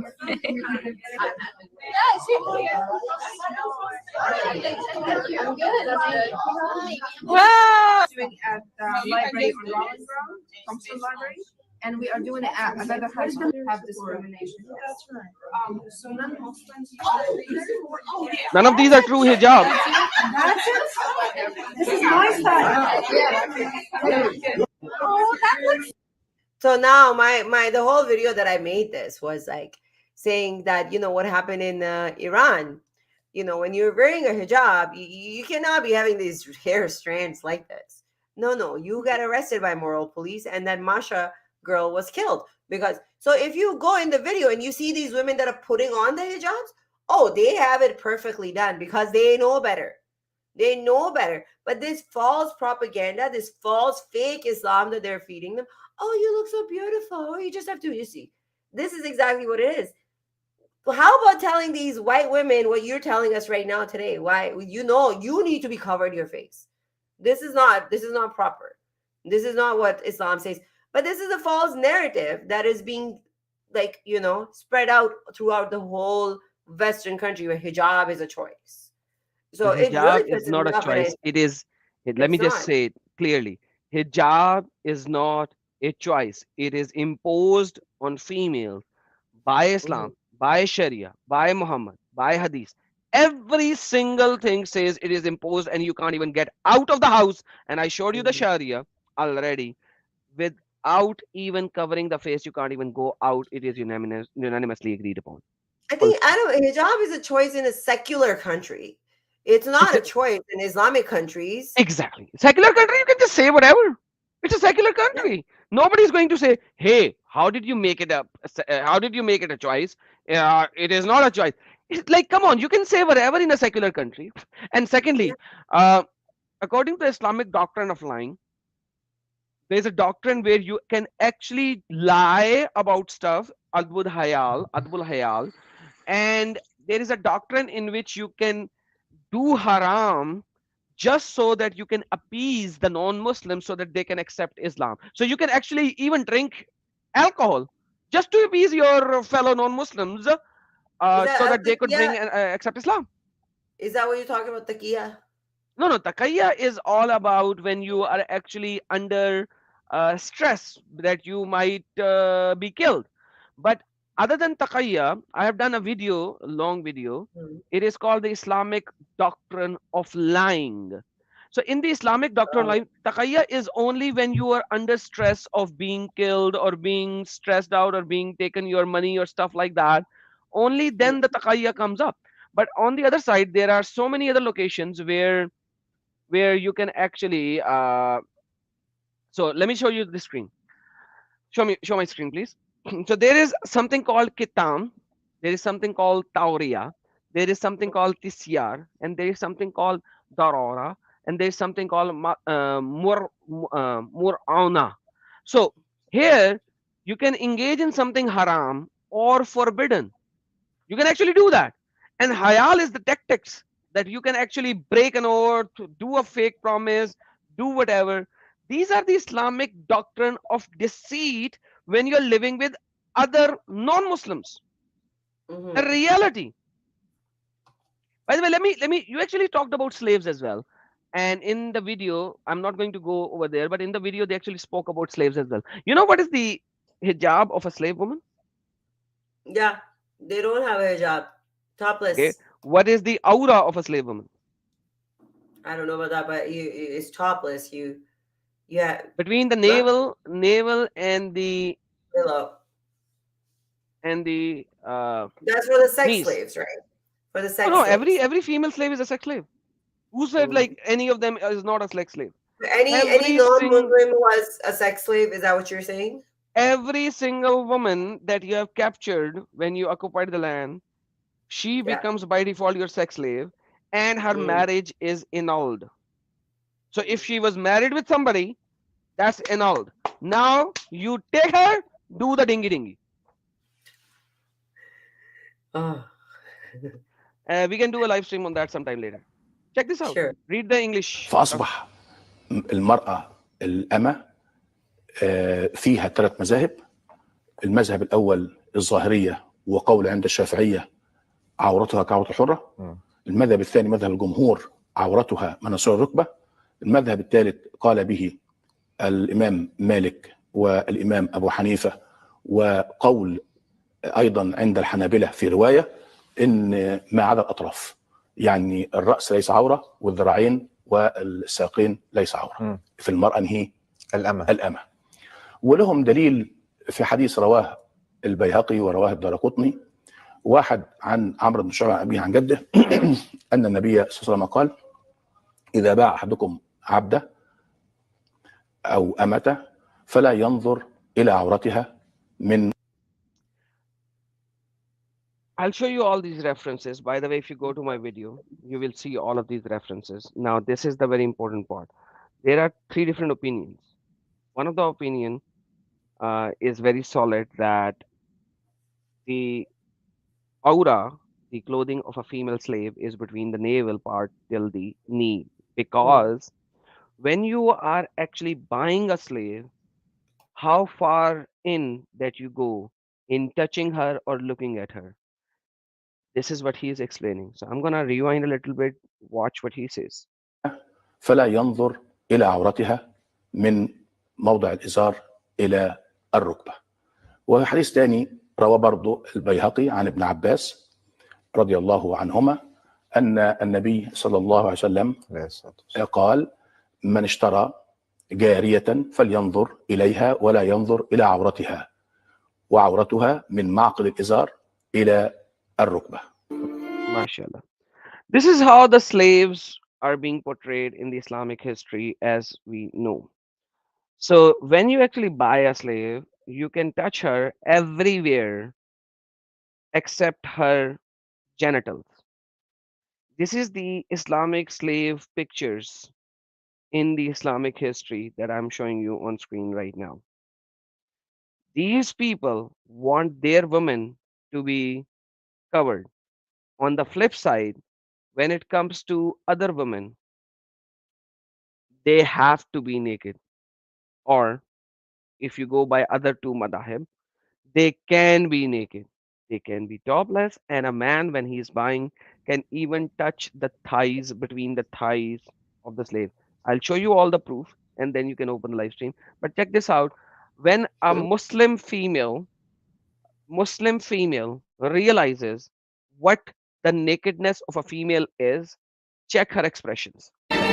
هحكي لحضرتك عليها دلوقتي. بس الأول حجاب ملك اليمين زيها زي الرجل لحديث رسول الله عليه الصلاة والسلام عورة الرجل ما بين سرته وركبته وعورة الأمة كعورة الرجل هي زيها زي الرجل. الأمة دي اللي هي ملك اليمين. لو دارت ما بين السرة والركبة بعد كده هي حرة تظهر ما تظهر وتغطي اللي تغطي. وفوق السرة مش عورة. مش عورة. Like look at her expression. حديث رسول الله وعورة الأمة كعورة الرجل. خلاص يعني حضرتك انت قاعدة ما شاء الله اهو كشف شعرك جزء من دراعك باين جزء من صدرك باين كل ده حلال لملك اليمين حرام للي ما هياش ملك يمين. لا بس انا كفي باين شعري باين بس حاجه تقول مصيبه تقول فوق السره. Saying you are telling me that my hands are naked, my face is naked, so I am doing a sin. But what you are telling me is drastic. You are telling me that a female slave from the belly button on up top, she is naked. She is not naked. Look her expression. Look at her expression. مش حرام يعني لو الست لبست مثلا جوب ونزلت الشارع يبقى كده عادي. So she's saying so a female can walk in skirt only in a skirt only. ملك اليمين حلال ولا شيء عليها طالما تغطي ما بين السرة والركبة. Do you love getting high? But so this is the reality of Islam in essence. Let me show you certain things. Now that that's just disgusting. It's like, you know what? Like I know they used to have those places where you go and buy goats and cows for Eid and stuff, and then they actually go to check their teeth, and then they touch them, and it is that exactly how it was with the sex slaves too. Check this out. They're firm. Oh, they're not. I don't know about this. Okay, imagine the humiliation the women had to face. Oh my God. Oh. Check this out. This is Al-Bahaki. He's telling you with the full chain of narration, etc., etc., etc., etc., etc. Check this out. If he buy a slave girl, he would reveal her legs and put his hands between her breasts. It's not breast in the Arabic, it's between her thighs. And on her disability, now it comes the breast, as if he was putting it on her from behind the dress. So what he's saying is in Arabic, anyone who can read the Arabic can see that. There we go. An Ibn Umar an. Okay. Let's just see if Google Translator can make a better translation. Language and English. He found merchant gathered and female slaves, so he revealed some of the legs and put his hand on her stomach. Not on her stomach, between her thighs.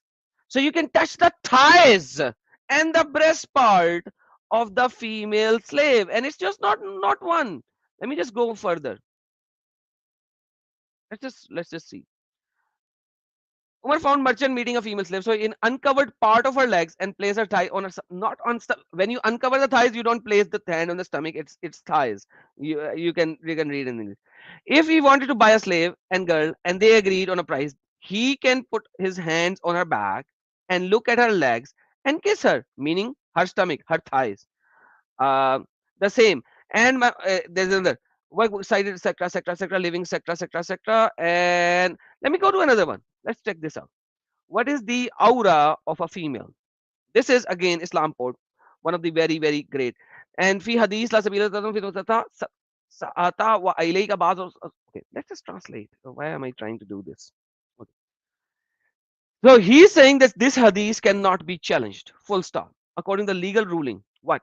Al-Bahiki in his major sunnah on the authority of Isa ibn majority whoever wants to buy a slave girl and buys her, let him look at her entire body except for her nakedness. And what is her nakedness? Which is between the extent of her lower garment to her knees. Like you cannot look at her vagina or the anus or the private part. Rather than that, you can look at everything on her and touch everything. So what you can look, you can touch. He also saying, etc. Umar etc. told, Yahya etc. told, etc. The chain of narrations is very important. He said, the Prophet, may God play peace with him, there is no problem for a man to turn a slave woman if he wants to buy her and look her, except for her private part, and her nakedness is from between the knees to the knot of her lower garment. Now, when you look at it, there are certain chains, like this is a whole thing. Certain chains which are called Da'if, certain chains which are called Hassan, certain chains which are called Sahih.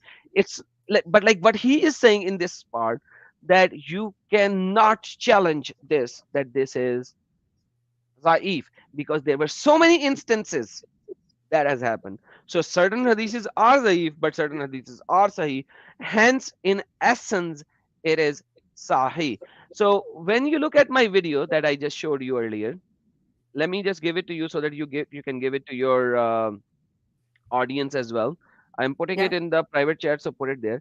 In the pinned comment, I have placed all the hadiths in Arabic because these are in Arabic.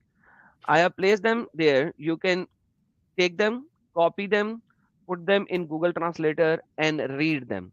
So once you give them this, the first comment is pinned with all the hadith references, and you can verify the authentication of these. But I just showed you the video where the Islamic scholars on the satellite TV in Egypt are proclaiming these hadiths and showing that the non-Muslim woman who becomes a slave now, she has no dignity. So you will demolish her dignity. You will destroy her dignity. Yeah. And I then told you, like, I've had guys come up here. Like, I had a guy that came up to me, right, one day talking to me, and he's like, "Oh, girls like you," because he wanted to. What was he saying? He was saying that, he's gonna have sex with me, right? And I'm like, well, isn't that a sin, having sex before marriage? I thought that was zina. And he's like, no, not with women like you. Allah tells us to give it to women like you because you're asking for it by the way what you're 3359. doing. 3359. Right. So I'm like, oh. So yeah, all us kafir women, all us white women, right? And a lot of them, they come with that kind of thinking here. Oh, white women are easy, just use them. They're just for that, and there's no sin if you have sex with non-Muslim women You before are marriage. a uncovered lollipop. So anyone can come in and suck it. Yeah. Try to suck it, and I bet you're gonna die because I'm so poisonous. Just like Muhammad. He died of a poison too. Yeah, let's see if there's a good Muslim who can come up and have a talk. Okay, so I'm gonna send sorry, what was I saying? Yeah. So I'm gonna share the link. I want moments only, please. Muslims only. I see a few of them in the chat. I'm gonna pin in the comment section. So please do come join us. I would say about 20 minutes. I'm sorry, it's gonna be like midnight very soon here. So that's why I'm like getting. Well, that's fine. Been up And since at the 7. same time, if you can share my video as well. So for the people who would want to know more of those Yeah, hadiths, they did are it in the not pinned show up comment. here? I did post it here. I'm surprised it didn't show up. Okay. I Let me do it didn't again. see it. Sorry about that. I have not Yeah, seen no. it. Let me do it again. I think I posted it in the video thing, not in StreamYard. So let me do it again. Okay. So anyone who has any doubt, they can go read it, verify it. This is Adam's video. Yeah, so this is Adam's video. The link to Adam's video that he was showing us. So do go. And this is the thing. It's like you were talking about, like deceiving, lying, everything. Islam, a lot of people say that Islam dies. If they don't lie, Islam will die. Yeah, that's my statement. I have made it very public. Without lies, Exactly. Islam dies. That's my Because statement that's in my. what was told to us. This is all lies. Whatever I was told was a lie. Now I'm like, what the hell? This is all what was written? Because I finished Quran 3 times in Arabic. I didn't have a clue what I was reading. Most of us, when we read the Quran for the very first time, we had no clue what it says because we are just trying to read in Arabic, unless we start understanding it. So, like almost every single Muslim from Pakistan and India, when they read, when they do their first Ameen, they have Yeah. no bloody idea what they were reading. And you know, I found this really weird thing. Every time I have that white dupatta, I put it on. And I've noticed this. Every time I put that dupatta on and I'm talking, I'll start going like this. Consciously, I'm like this. And I'm like, why am I doing this? It just comes naturally. I'm just like, oh. Okay, guys, and no moments here. What happened, guys? We want you to come and talk to us. I have pinned the StreamYard link. If Nuria, if you're watching us still, do come join us. I would love to talk to you. Get a little one-on-one. I wouldn't mind having a debate with that guy, to be honest. That idiot? I Why? would have eaten him Why? alive. Why would Nuria is you so want to nice. give him, like, seriously speaking, this guy is not worth your time. That's true, but Talk with somebody who is worthy of your time. For example, like talk with that Shabir Ali guy. yeah. Uh, yeah, he's from Canada as well, if I'm not mistaken. Speak with him. Okay. Maybe he'll be able to give you some evidence. But this guy is an idiot. Um, I think I don't have any better word than idiot. Do you have anything better than idiot? Brain dead? Zombie. Yeah, that Brain dead. makes more sense.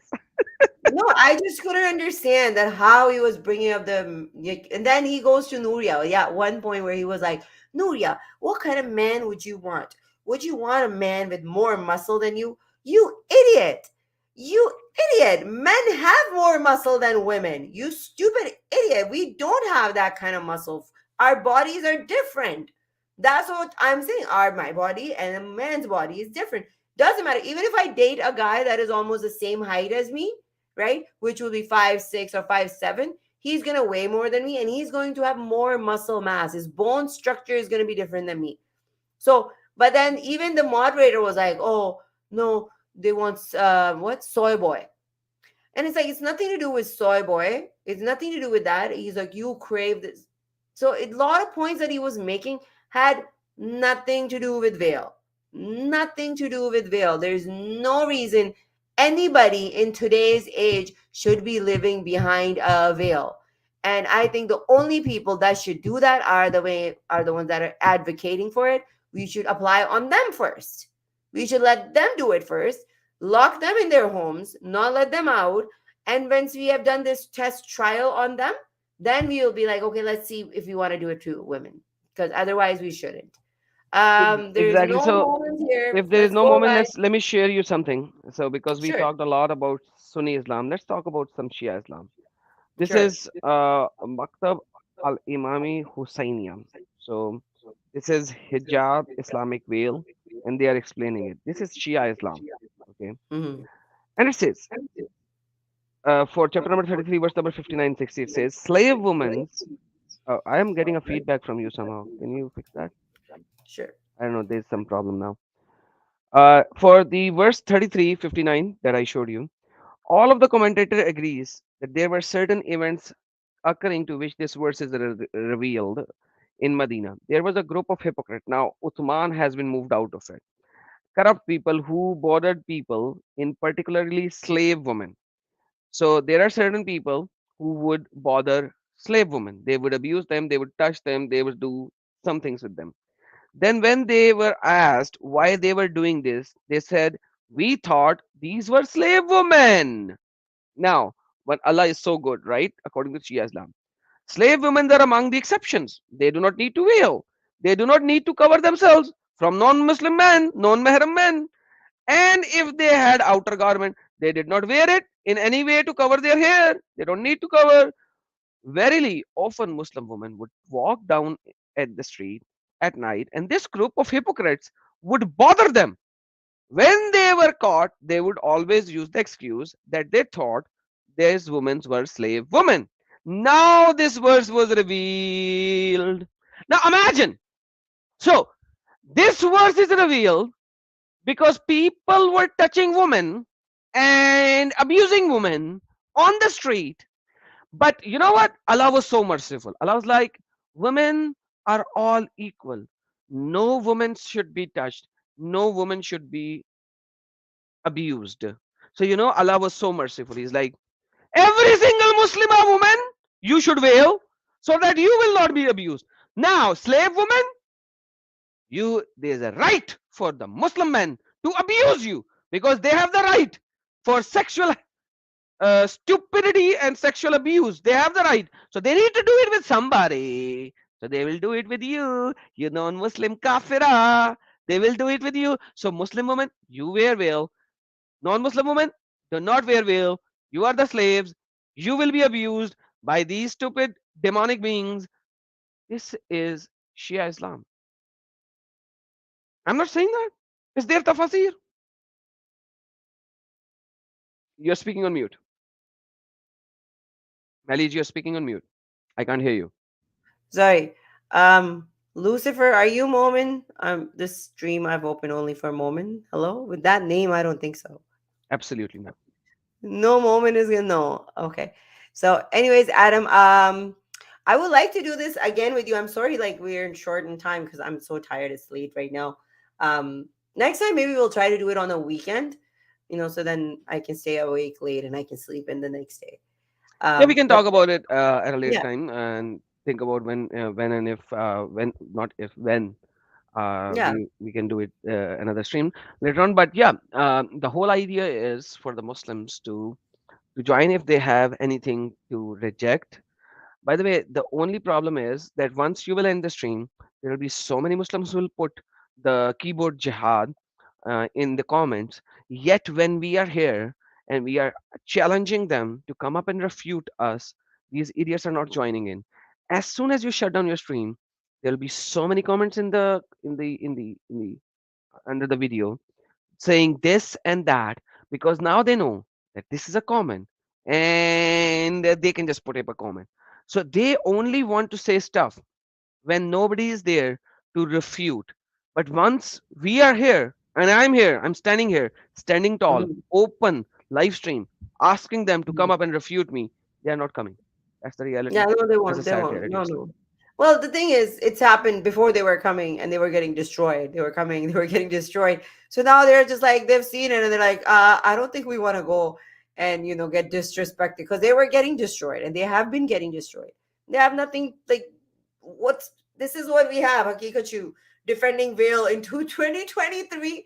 Like this guy is defending Vale. He's gonna tell me to be for me it's better to have a veil on and my life is going to be so much better. I don't think so. So what do you think? We're just gonna make fun of them. That's why they don't come here because they know that they're gonna look stupid. So that's the reality. But thank you, Adam, so much for giving us your time. I'm just gonna read some super chats if you want to stay, no Please read the problem. super chats. Let's see. Yeah. I saw Um, Usman here as well. Usman, yes. Very nice So friend get him from here. Pakistan. So I saw his super chat long time ago. If you have it, like show it. And if he's there now, he can come up, jump up as well. Yes. I'm not sure if he's here. These two people. I know Abdul Qadir ji, this is not a singing stream. I know you love me so much. You want to come sing, but this is not a singing stream today. Next time. He always likes to come and sing. So Janet's Sarfare it was saying, Lala ji, belated happy Holi. Salute to your energy. Thank you. Happy Holi to everybody that is celebrating. Thank you, and to you as well. Human being sent 40 Indian rupees. King Adam Seeker, the granddaddy of all mullahs. Manohar ji sent a super chat for 20 rupees. Adam Manu sent $18. A super sticker. And why can't I see the whole thing here? I'm surprised why I can't see it here. Oh, here we go. So super chat from Usman is 3 things will change challenge religion. I think I read this, but he said free speech, free thought, and free women. Great collaboration. Thank you for that. And I think Usman bhai, if you are here, jump up the stream. I cannot see your comment anymore, but if you are here, jump up the stream. yeah, I think he might be gone by now. But thank you, Adam, so much for being here. It was amazing. And it's just, that's what you gotta keep doing. We gotta keep, you know, speaking the truth and debunking their stupid myths. And I really wish that Nuria was more aggressive. See, the thing is, as soon as you start a debate, and if they think that if you are very, even in a nice tone, just, you know how Islam says women should not talk in a nice tone, in a softer tone, because they could turn red. Absolutely, because your You gotta be voice is like, aura. yeah, exactly. You gotta be like, that's how you need to talk. And that's how Nuria needed to talk. The first thing, too, she should have been boom, boom, boom aggressive. So then he wouldn't be treating like the way he was talking to her, because she's so sweet. She is so sweet. You know? Like, but like, you need to understand, like, can you be sweet in front of a lion? Or I just yeah, don't have you the might patience. be, but let's see. Wrong analogy. Can you be sweet in front of a wolf? Yeah, that's the right analogy. Sorry, my first analogy was wrong. I'm gonna take it back because this idiot Haqiqatou is not a lion, nowhere near a lion. He's a wolf. He's a wolf who attacks in packs, just like the Muslims who will attack you in packs. That's the reality of Islam, my friend. I receive threats every single day in chat, in live, in everything.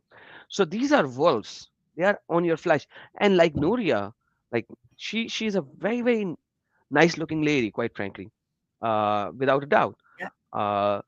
So why will they not attack her if she were in Pakistan? There was an Australian woman who had two kids, went back to Pakistan, and she was traveling between Lahore and Islamabad on a motorway.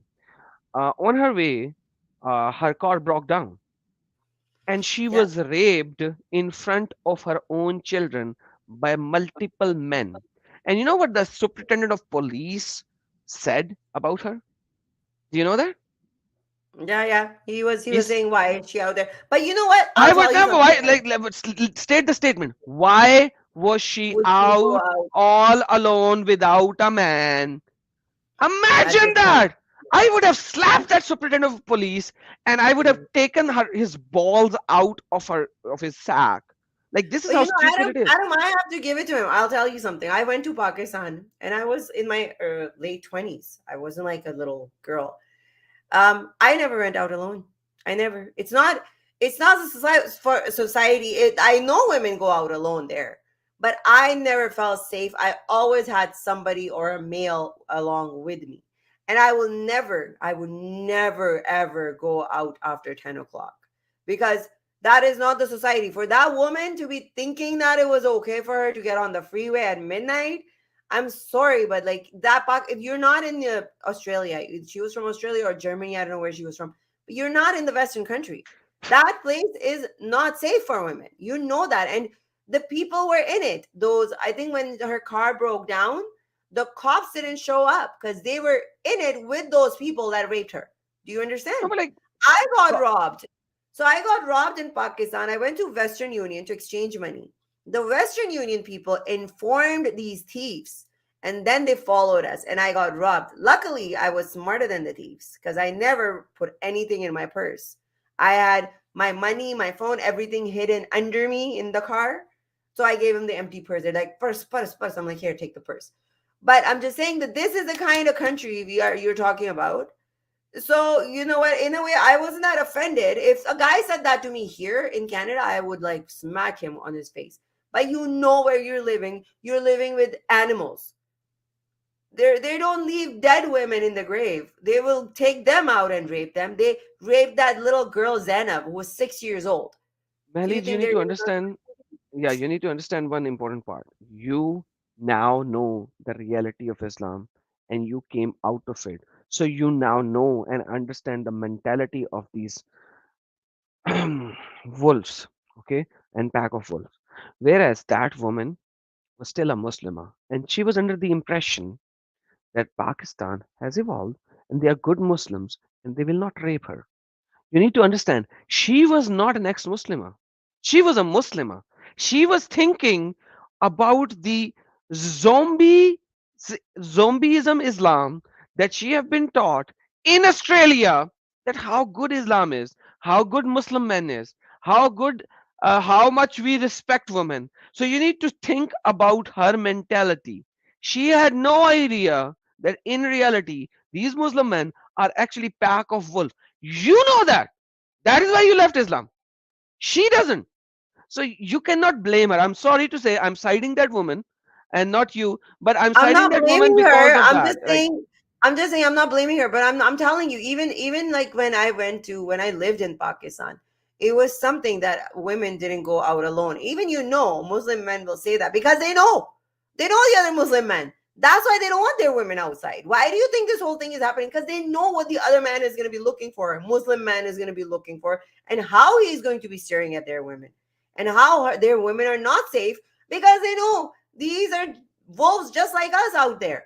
You know what I mean? But I guess like she made a mistake, bad judgment, but now she knows. And I will always tell I women don't out there think in she will ever Pakistan, come back to Pakistan. And I no, wish don't she would leave even. this stupid religion as well, because it's all because of this.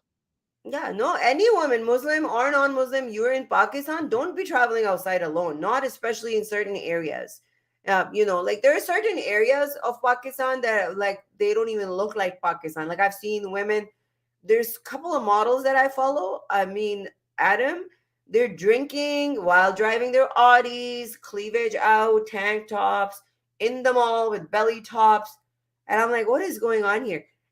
But the same model, okay, I was looking at her picture recently. She's wearing a dress where you can almost, it's so close to her, like crotch being shown, right? The whole leg is shown. And I cannot believe that. If no, she there is. wasn't drunk. So, I like seriously, I but cannot believe.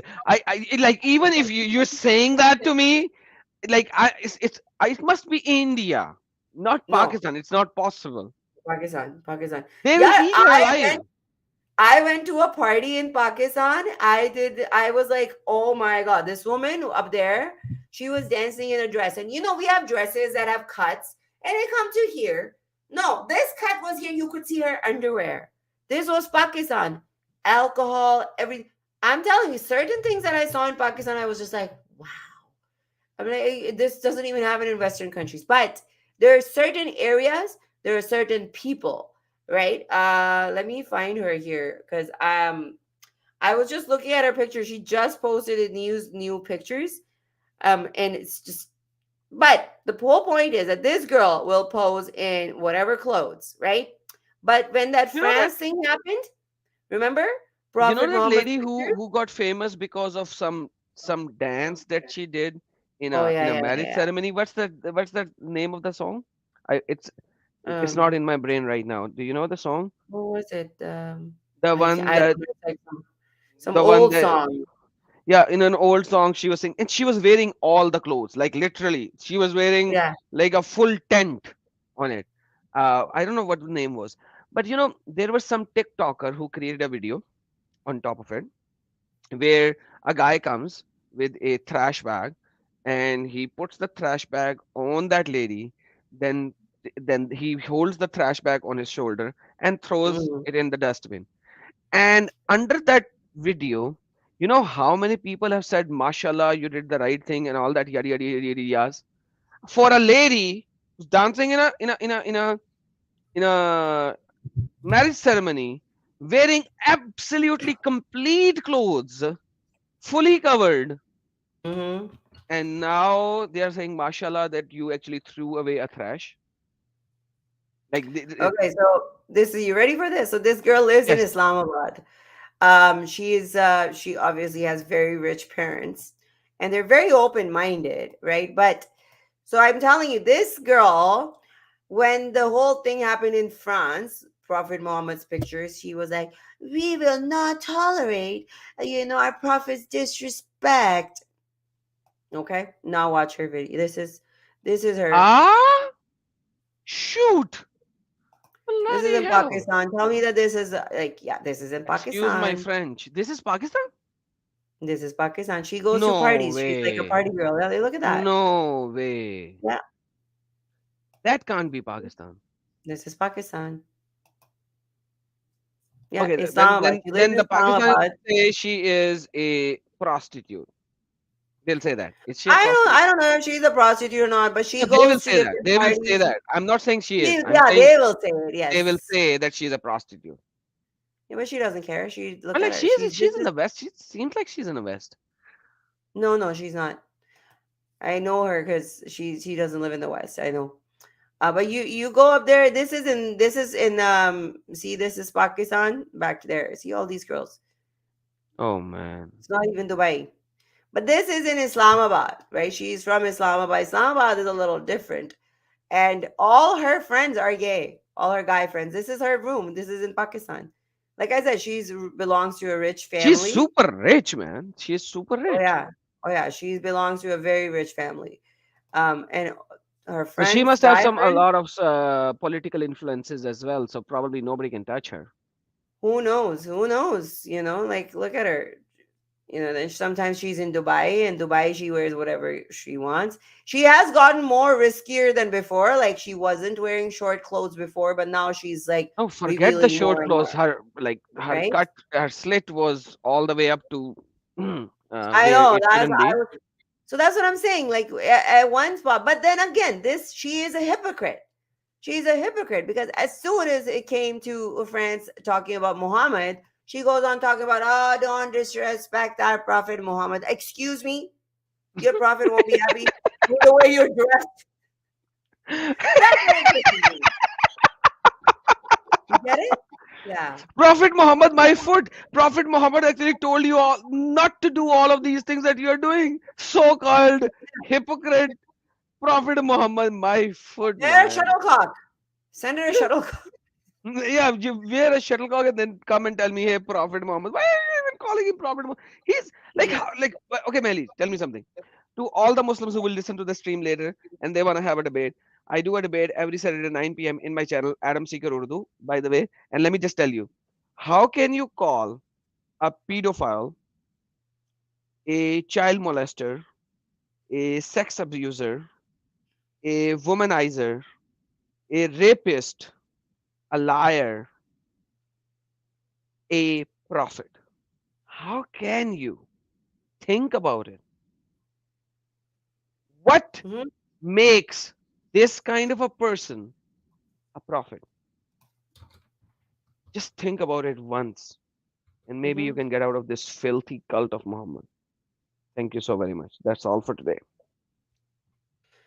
So next time I'll show you more of these hypocrites like our Imran Khan and stuff. There's tons of them in Pakistan. No, And I like I Imran follow Khan, them by the all way. on I I like follow him. them all on Instagram, right? And you should see their lavish lifestyle. You can't even tell that this Yeah, is Imran happening Khan in is Pakistan. good. Imran Khan is good. But when he comes to say, hey, we want to make it Riyasat-e Medina, I was like, you make it Nah. Riyasat-e Medina and you'll be the first person to be hanged till death. Riyasat-e Kamina zyada hai, it'll be Riyasat-e Kamina than Riyasat-e Medina. That's what it has become. Pakistan has become a Riyasat-e Kamina. That's a perfect title for it too. Oh, So they man, can't for get any sure. better. All right, thank you, Adam. I'm gonna end up the show. Thank you so much. I really appreciate it for you to come. And yes, we'll talk soon. I'll do the closing mics. Habibi, will you want to do something? Mahleej, please promote haram products. Yes, we always haram. Do not Like promote it our product. unless you send me one. I You will. gotta, You know what? you gotta send me a cup. If you I'm can't send getting me a to. cup, you cannot promote me. Not promote the haram things. Not me. Haram things. I will ask you which one you want because it's different pictures, right? So Naginder one likes another picture. So anyhow, I'll let you know, and I have to get some printed. And that's yes, I want to send it to all ex-Muslims because I want them to all be haram, 150% haram. We use only 150% haram products. Like everything in here, this glass is even haram. I made sure it was haram. Like, So did you put pork pea in it? yes.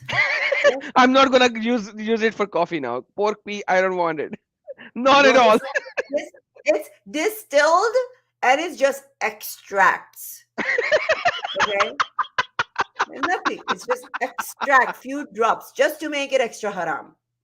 Can you not just make pork meat in it a little instead of pork pea? That would be great, eh? Imagine every time you take a sip, you smell bacon. Oh, Bacon coffee. Whoops. sexy. I just spilled some on me.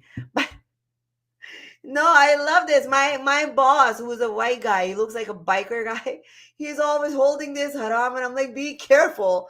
You don't you don't want to walk in front of Muslim people with this haram cup. By the way, you have They're to not. actually hold it from your left hand instead of right to show the haram word in it. So, you know, you Yeah, are actually doing haram instead of drinking it from your right hand, you are drinking it from the left hand. So, yeah, that's that's also a sunnah. very, very That's nice my sunnah. thought. Drink it from left one. You know why that is? Yes, You know why because that is? both Because of the both of the hands of Allah are right hand. So so Allah will not be able to see haram if he is using the right hand. no, because at that time, in those days, they wiped with their left hand, right? Right? Because your right hand is mostly people are right hand. They use their right hand to eat, to do whatever, and they didn't have spoons and stuff, so they used to eat with their hands, right? Mhm. So then it was like, okay, well, you're wiping yourself with this hand, and then you're putting this in your mouth too. And who knows if they had water? Who knows if they were washing their hands, right? So Yeah, they were that's why I was using like, three left rocks. hand for wiping, right hand for eating, and then you give it to somebody else to clean those hands. Suck on it. Logic. Crazy it is This for was the sure. logic. Anyways, guys, please make sure if you're watching this after, you please share, like, and subscribe to this channel. And then I will let you know when I do the next video with Adam, or I will be posting more videos on English channel. So make sure you do subscribe to my English channel. It needs a lot of love. So I'm gonna put the link here. Go and subscribe to it and Is share it it with your not running friends. in your English channel? It is running. Okay. Yeah, it is Because running. I But I just just like know to. only one channel of yours. That channel name Yeah, is so Mahleej this Sarkari. is the Do you have link. another one? Yeah, I put the link. I'll put it in here too. Um, Okay. yeah, no, I Seems have a backup interesting. channel, and then I have. If you go into my main channel and go into channels, they're all there. All my channels are listed up there. So the names are That's same. So you need to put something else to show that these are two different channels because both the channel has the same name. Okay. Okay, we'll So talk about it, and then yeah. yeah, because I. Sorry, my bad. Not giving you advices on live chat. Bye. No, no, no, Sorry. no, no, no. I always like feedback. I always love feedback. I'm not one of those that, oh, I get offended. No, no. I will definitely, some people have told me to write ex-Muslim in front of this channel or in the other, maybe be like Mahleej Sarkari English channel, yeah, so differentiate it. But anyways, guys, it's 12:12. I have to go to sleep. Okay, I'm so tired. Thank you, Adam, so much. Thank you, Naginder Pandeji. And I hope you guys share. Okay. You can also support by Patreon. You can support by PayPal. You can support by joining my OnlyFans. You can even support by thanks after the video. This is a new feature of YouTube. You can send thanks. Okay. And your support is very important to us. Otherwise, you wouldn't be here. All right, guys. Everybody, have a great night. And I will see you guys very soon. Bye bye.